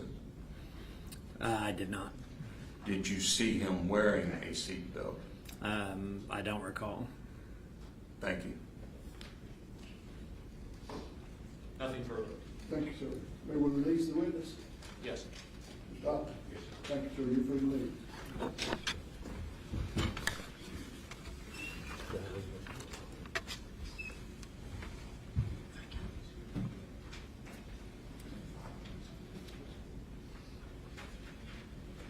Dennis, who would be your next witness? State calls Ally Osborne.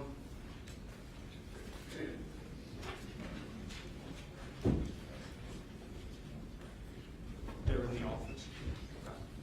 I'll address it. You don't have to do it now. You swear affirm the testimony you give this matter will be the truth, the whole truth, nothing but the truth, so help you God. Yes.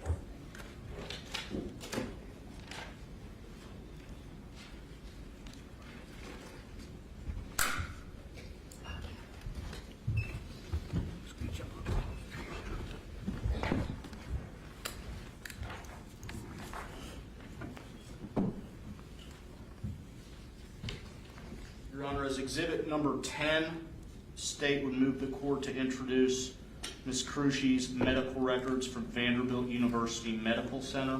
They should be in the court file already. We'd ask that those just be added as a late filed exhibit. Any objection? No objection. Very well. Good morning, ma'am. Good morning. Can you please state your name? Ally Osborne, Spell it, please. Allie Osborne. How are you employed, Ms. Osborne? I'm a registered nurse at Vanderbilt's Emergency Department. What are your duties at Vanderbilt University Medical Center Emergency Department? We do a lot of different things as nurses.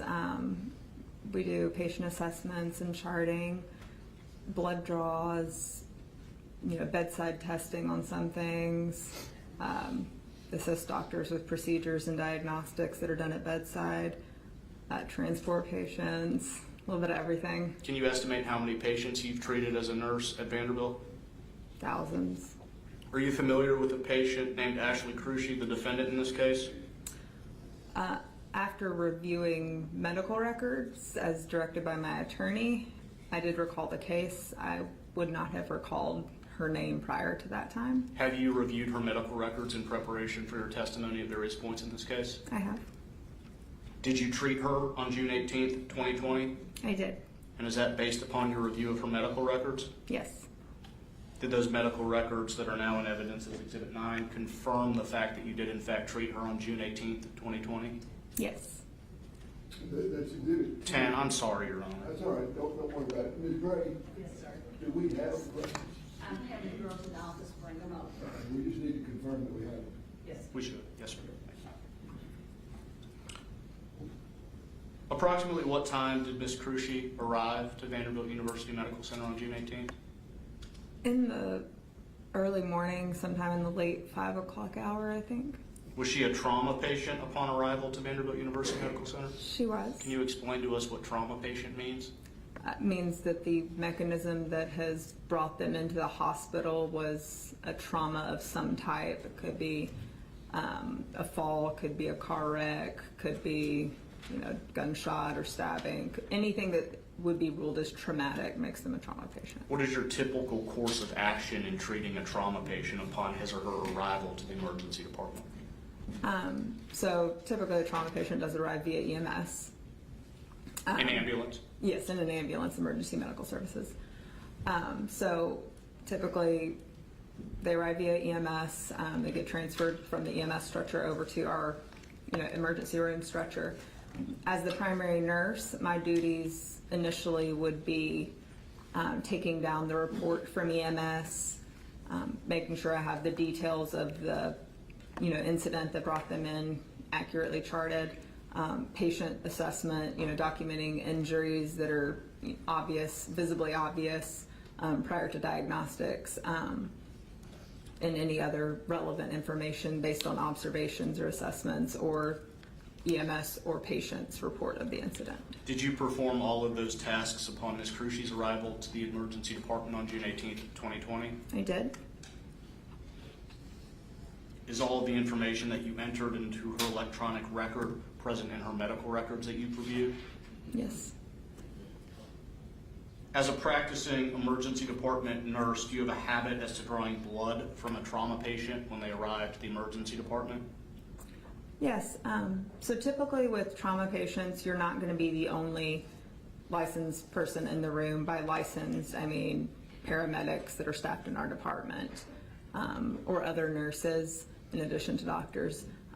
But typically the primary nurse is going to be charting, taking down information, making sure that that's all accurately input into the medical record. And that is you? That is me, the primary nurse that day, yeah. And then other licensed professionals, so it would be either a fellow nurse assisting or one of the Vanderbilt staff paramedics assisting, would be collecting blood samples. If the patient didn't already have an IV, they would place an IV and collect blood samples. Would that be at your direction as the primary nurse? So it's more of just a known fact that blood will be ordered, and so why not go on and collect some blood tubes? When you've been working in the emergency department, you can typically assume what labs are going to be ordered and thus know what tubes to collect. So let's talk about that. What's kind of the general purpose, and why is it just kind of generally understood that blood would be drawn in these types of cases? Because you're going to need to know certain things. You're going to need to know basic blood counts like red cell count, white cell count, hemoglobin, hematocrit. These things are going to tell you whether or not the patient has lost enough blood to possibly need a blood transfusion. We're also going to test a metabolic panel, which will give us things like electrolytes, kidney function, to see if they need to be treated for anything in that regard. The blood work tells us a lot about how the patient is doing physically. And is it routine blood immediately upon a trauma patient's arrival to the emergency department? Yes. Just generally, what happens with this blood that is drawn from a trauma patient upon their arrival? Once it's drawn, what happens to it? So if there are not existing orders from the physician at the moment that the blood is collected from the patient, then typically we would put all of the tubes that we've collected into a like a lab bag, a biohazard bag. It's like a Ziploc, and place a patient sticker. At that time, we would place a patient sticker on the bag, and they might, sit at bedside while I'm doing things off the computer until I have orders. Such as, what would your orders be? Oh, orders to go to the lab. That the So, blood vials go to the right, lab. until the provider has put in orders for certain lab tests, specific lab tests. In addition to a label being placed on the bag containing the vials, do the vials themselves, are they placed with any labels upon them? So once the provider, the physician, has ordered blood work, then that order will generate a printable lab-specific label that has like a number identifier for the labs that are ordered. It indicates what color tube it should be collected in, what lab it goes to. It also has patient identifiers on the label. What are the patient identifiers it has on the label? It would be their name and their medical record number, Does the medical record number have an acronym? MRN. To your knowledge and based upon the review of Ms. Crucci's medical records, was all of that done in this case on June 18, 2020? Yes.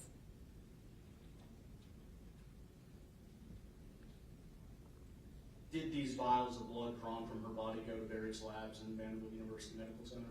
They did.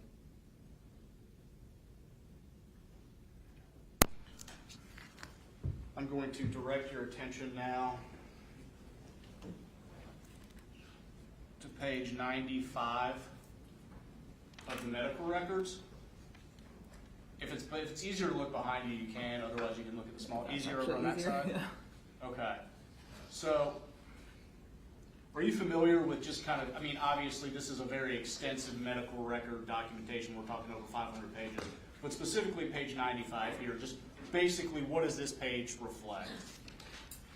That page is showing, in addition to results of the blood tests, it has patient identifiers, it has the timestamps, who ordered it. Okay. And up on the top right-hand portion here, my laser pointer's not showing up on the TV, but whose medical records are these? Based on the information on that page, there would be Ashley Crucci and the medical record number that is specific to that patient. I know this is tedious, but can you read that into the record? Sure. MRN number 046924960. Thank you. And can you read her admission date? That is 6/18/2020. Thank you. I want to draw your attention to specimen information located here, this ID number. Can you read that number into the record? 20-170-002-150. Thank you. And then there's one more on the bottom, a specimen ID number. Can you read that ID number into the record? 20-170-002-151. What do those ID numbers reflect? Is that blood drawn from Ms. Cruci? That is those lab-specific labels that I previously mentioned. Yes. Each one of those lab-specific labels has its own ID number. So there's a barcode on the Would label. those labels have been placed on blood drawn from Ms. Cruci? Yes. Okay. And that number correlates to the label that was placed on those tubes. And on the right portion here, the right side where it says collected by, that's your name, correct? Sorry, I was trying to find it. Yes. And the 0607, what does that timestamp reflect? So that would indicate the time that I, at bedside, would have scanned the lab-specific label. So that means I would have printed it out and placed it on the tube and scanned it as collected prior to taking it to the lab. That's when the label's scanned. Right. Would the blood have been drawn before that? Yes. Yes. Is there any way to tell specifically at what time the blood was actually drawn? No. That's just when the label was scanned by you? Mm-hmm. So her blood would have had to have been drawn sometime between her admission and 607? Sometime between her arrival and her collected time. Yes. Arrival, not admission. Admission's different. Yes.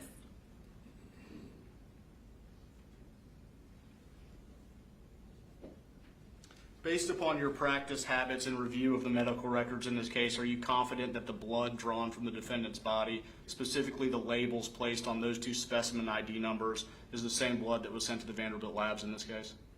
I feel confident saying that, yes.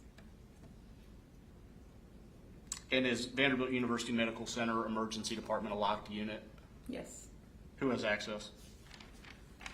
Obviously staff, which would entail doctors, nurses, patient technicians, which are people that just assist us, paramedics, EMS crews bringing patients in have access, and then relevant other person, like if there's any investigations going on, relevant personnel. Any might be specific permitted entrance? COVID-19 protocols in place in June of 2020? Absolutely no visitors allowed. No visitors. Basically, only individuals that were relevant to medical care or investigations would have been permitted in. Once this blood goes off to the labs, are you done with it for the most part? It's out of your hands. Yep. You send the blood off, and Correct. Okay. I have nothing to do with the testing process. I'm just the collection and delivery to the appropriate laboratory locations. Thank you, ma'am. Those are all my questions. Close exam. Yes, sir.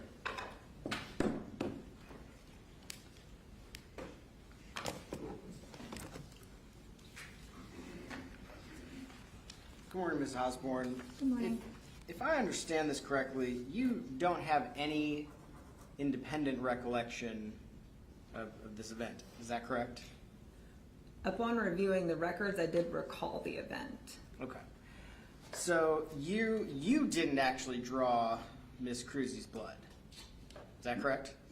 I cannot specifically recall who drew the blood, but it is a very fair assumption that I was charting based on the time that the blood would have been drawn, since I was the primary nurse. So you don't recall yourself specifically drawing the blood. Is that correct? Correct. And you don't know specifically, based on your own recollection, who actually drew the blood. Is that correct? Correct. And nothing in those medical records that you've reviewed actually indicates who drew the blood. Is that correct? Correct. I take ownership for it as the primary nurse. Did you draw the blood? No, but as the primary nurse, I take ownership for that, in that I have trust in my colleagues. It is my responsibility, but I did not personally draw the blood. Do you have any specific recollection of who drew the blood? No. And does anything in those medical records actually indicate who drew the blood? No. Okay.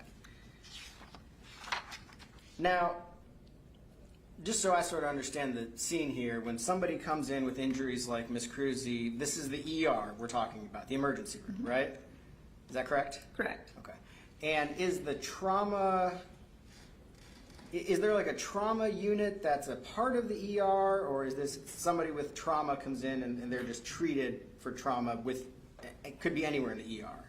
There is a trauma unit, but it is not in the ER. We have trauma bays in the ER, where if someone is designated as a level 1 or 2 trauma, they would be sent to one of those bays when they come in.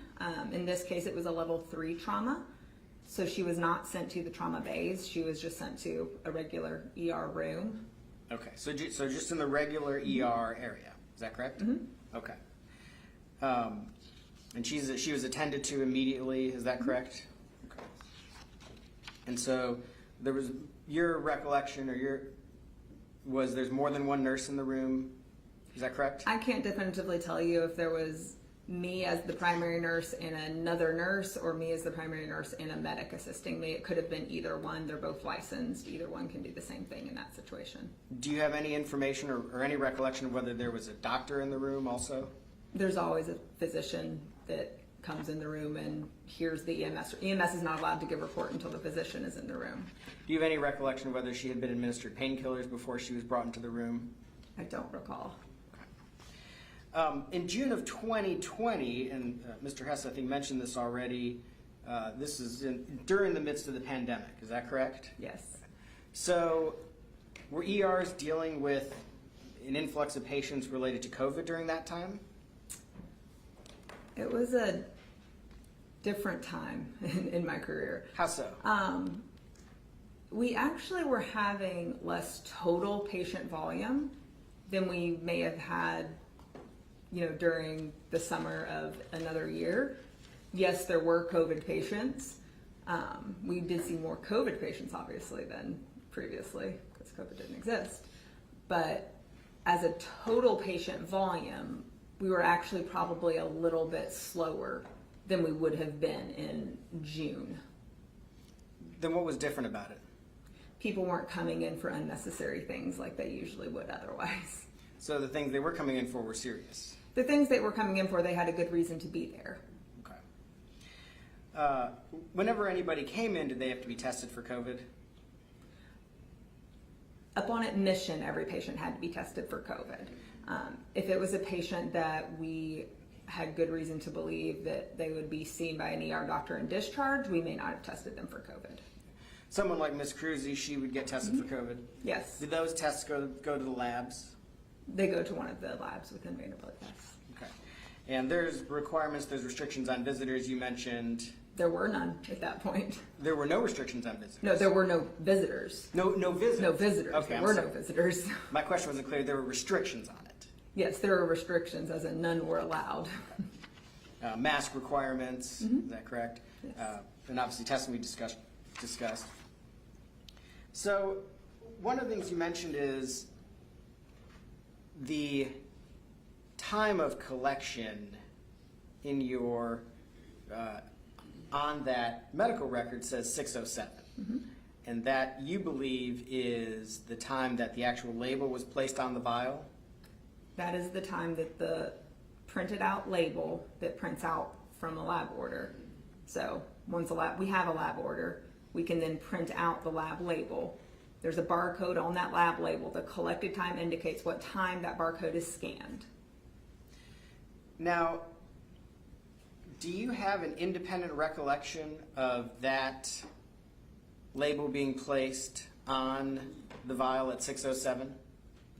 I do not have an independent recollection. Based on my regular practice, I wouldn't have scanned a barcode unless I was placing it on a vial, because that is a good way to lose your lab label and it get put on the wrong thing. I don't scan something unless I'm placing it on a vial. You don't scan something unless it's placed on the vial? Right. Is it scanned before it's placed on the vial? Typically, I put it on the vial and then scan it. So I can't give you a specific recollection of this case, but I know my practice. So your practice is to input information into the computer, is that correct? Then a label prints, is that correct? Once a doctor puts in an order, I'm able to print a label. So you can't print a label for a vial until a doctor puts an order in? Correct. Can you tell when a doctor put an order in for these records? Yeah, it should tell in the medical records when the order was placed. Were you able to get that information from your review of the medical records before? I could find it if I was looking at the medical records. I can't tell you from memory. And we don't have the physical copy of the medical record. We do. If I could ask that the witness be passed. Ms. Osborne, pass the medical records. That's a big stack. It is.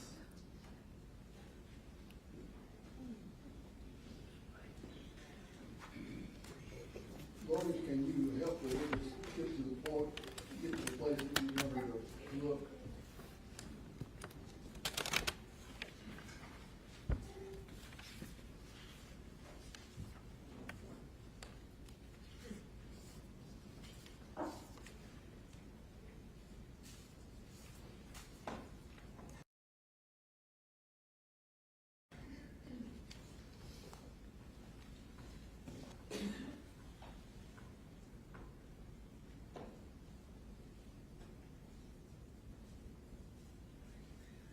Well, let me ask this question.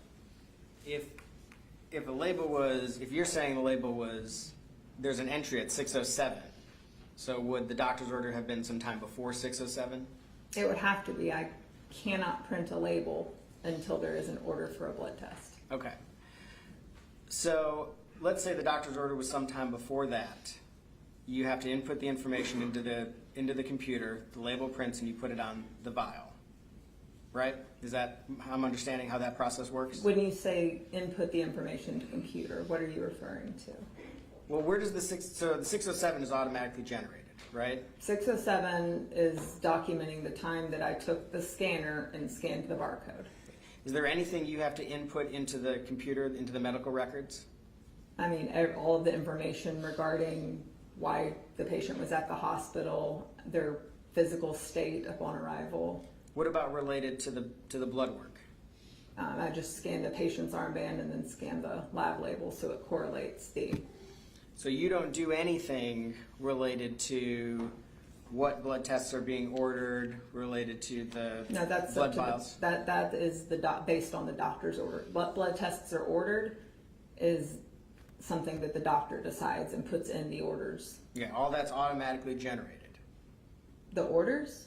All No, the the doctor puts information- in orders. All the information on the blood vial is automatically generated. Right. Okay.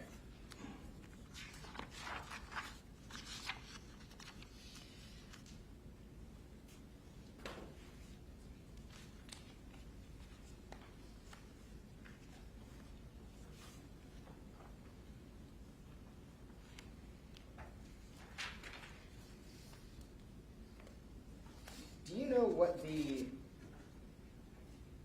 blood work or the blood vials that are generally collected, or the blood that's retrieved in these cases, what do the tubes look like? It's a clear tube and the tubes have different colored caps on them. The cap colors will indicate what additives are in the tube, and what additives are in the tube designate what, blood tests are put, what is tested from that tube. Okay. Do you know how many different colors there are generally, or in this case specifically?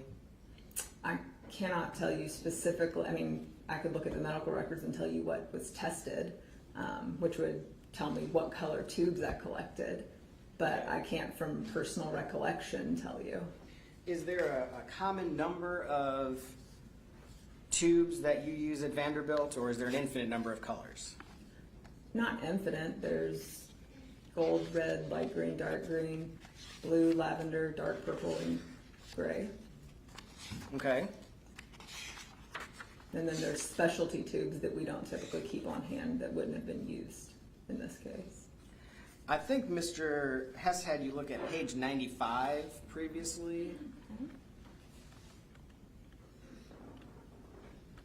I apologize, I don't have the exact page for where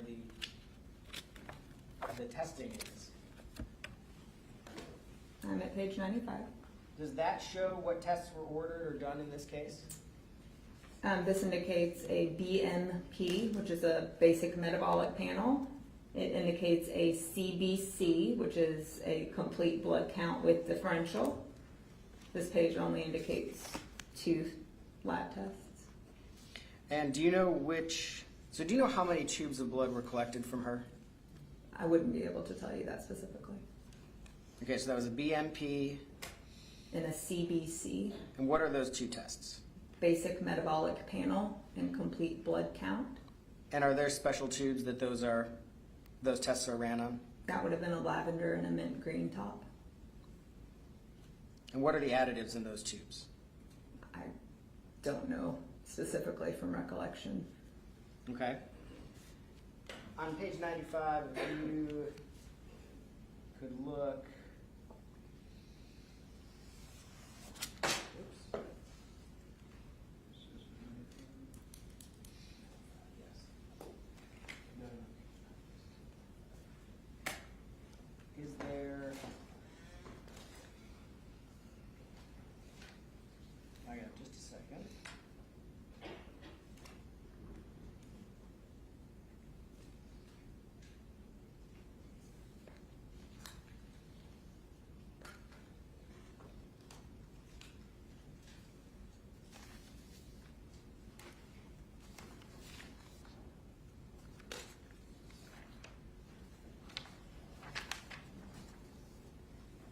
So that's at least 2 of the tubes. Yes. If I could, well, let me ask this question. Do you know what serum is? Serum is often a term used interchangeably with blood commonly. Okay. No, you're not familiar with the difference between serum and whole blood?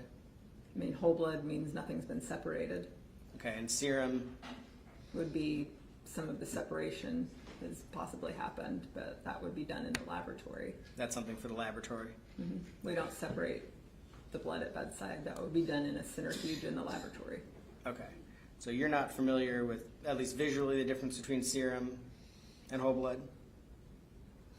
I mean, visually, sure, I have seen it. Okay. If I could pass you,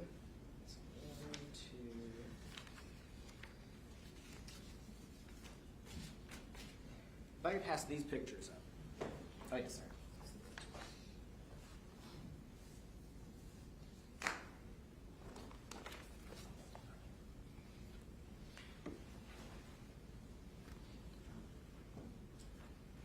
Do you recognize those?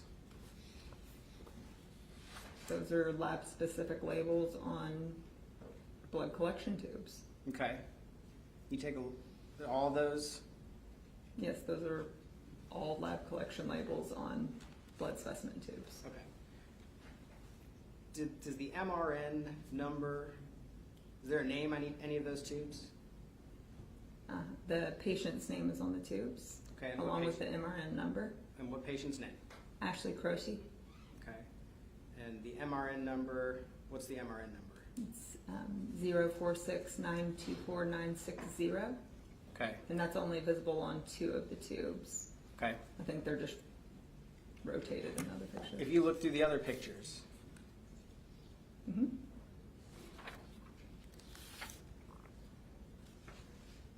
What's your question? are there patient names on other pictures? It's visible in some of the pictures. Not every single picture is it visible. I think it's just because the tubes look like they're rotated different directions. Does it appear to be rotated? Okay. On which picture? It's visible on some pictures. It's not visible on other pictures. Okay.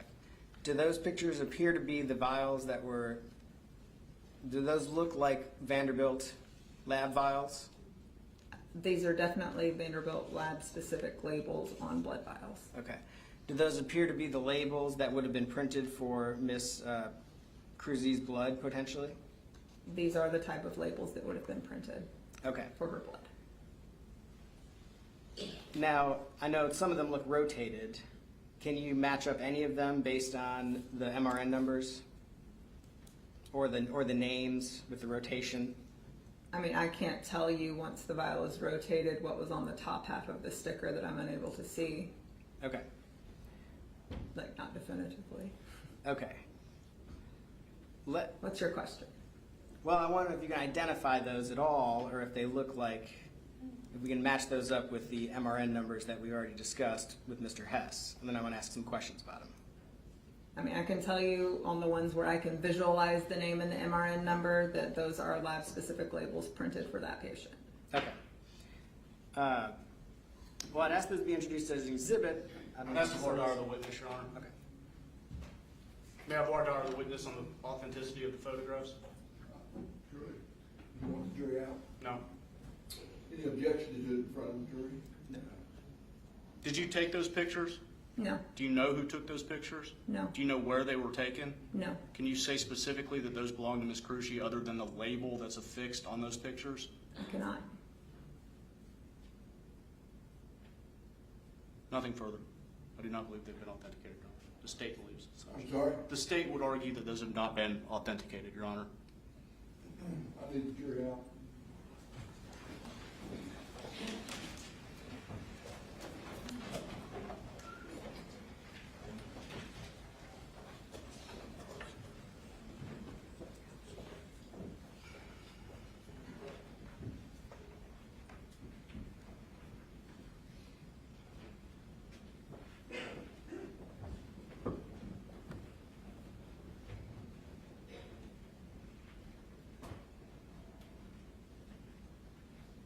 Okay, well, please be seated. Mr. Commore, you would pass the photograph to the court. Mr.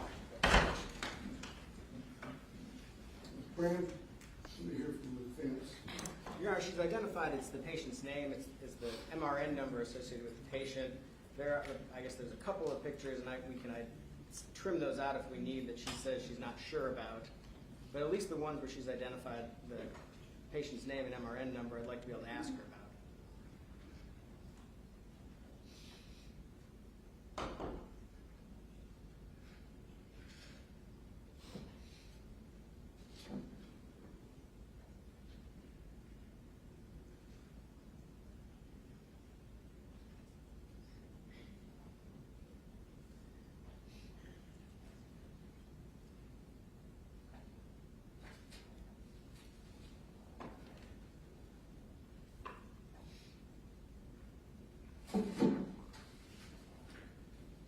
Ms. Osborne,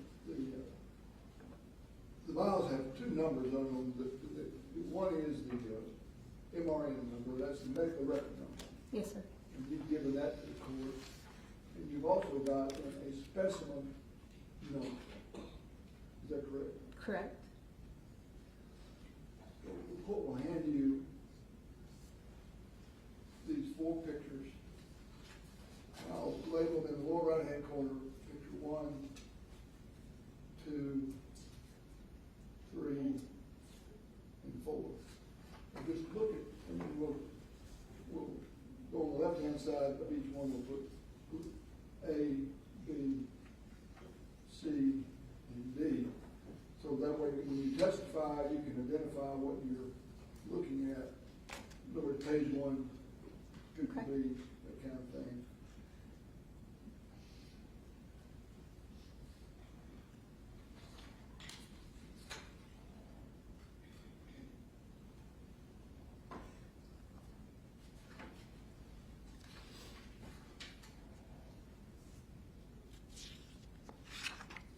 And the question is whether you can authenticate these files from any of the information on each picture. So just tell me the page, if you would, that you're looking at, and the picture you're looking at, and tell the court if there's any numbers on that particular picture that enables you to authenticate it. I mean, I can authenticate the labels. Yeah. The vial that the label is on Right. is That's all. a blood vial. What- I can't tell you anything about it. Right. But that's what I'm looking for. Can you authenticate the label on certain pictures, and if so, which ones? I can authenticate on page 1, Okay. vial number, or vial A and B. Okay, I can, so on those two, I can see the patient's name and medical record number. okay. On C and D, I can see the specimen number, but I cannot see patient identifiers. But the question is the specimen number unique to a particular patient's sample? Truthfully, I don't pay as much attention to the specimen numbers as I do other indicators on the vial. So the specimen numbers are something more that the lab uses Right. than I do. So I can't definitively tell you what happens with specimen numbers. So that's not, my point is, are the specimen numbers generated at your workstation? They're auto-generated onto the label when I print the label. Let me get it. So you input information into a computer. Once you get the orders, then you print the labels, Yes, sir. and the computer generates then the medical record number and the specimen number for each label. That would be my assumption. I don't pay enough attention to specimen numbers and what I do with them to know the differences from one patient to the next. You've told the court there are two specimen numbers involved here. I could correlate these specimen numbers to her medical records. You do that. Okay. So, Mr. Brand, can you help the witness get there quickly since we have I'm 500 pages? we're I'm doing? looking. I have it right in front of me, and Oh, page cool. 95 is still up right here. All right. So I can see that on page 95, the ID number 20170-002-150 is indicated for her BMP. Okay. And on images C and D of page 1, Okay. I can see there's a specimen number of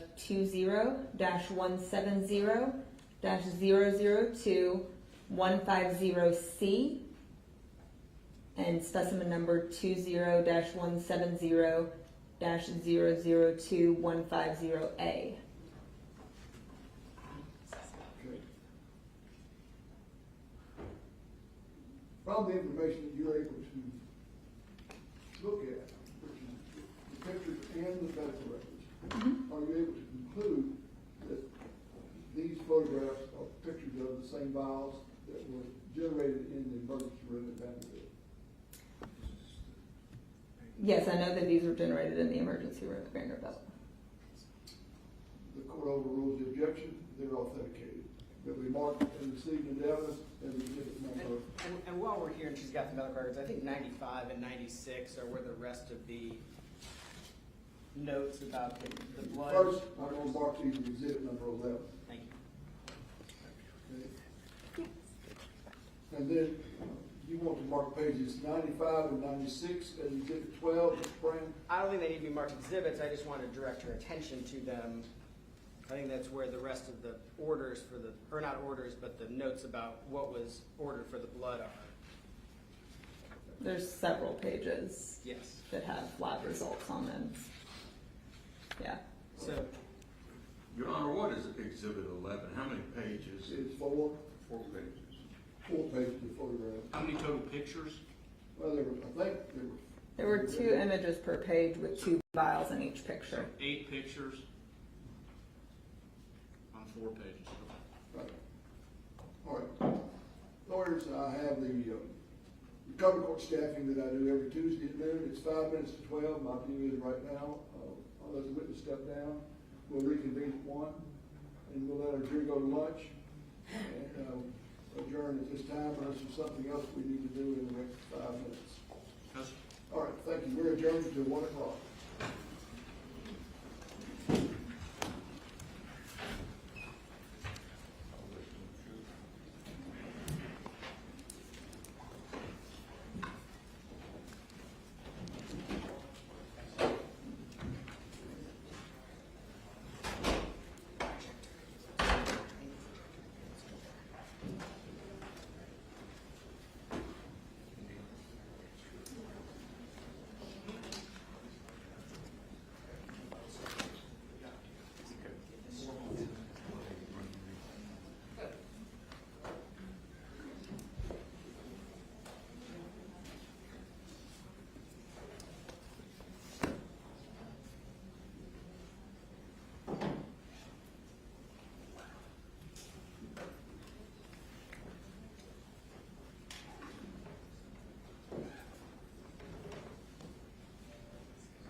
was it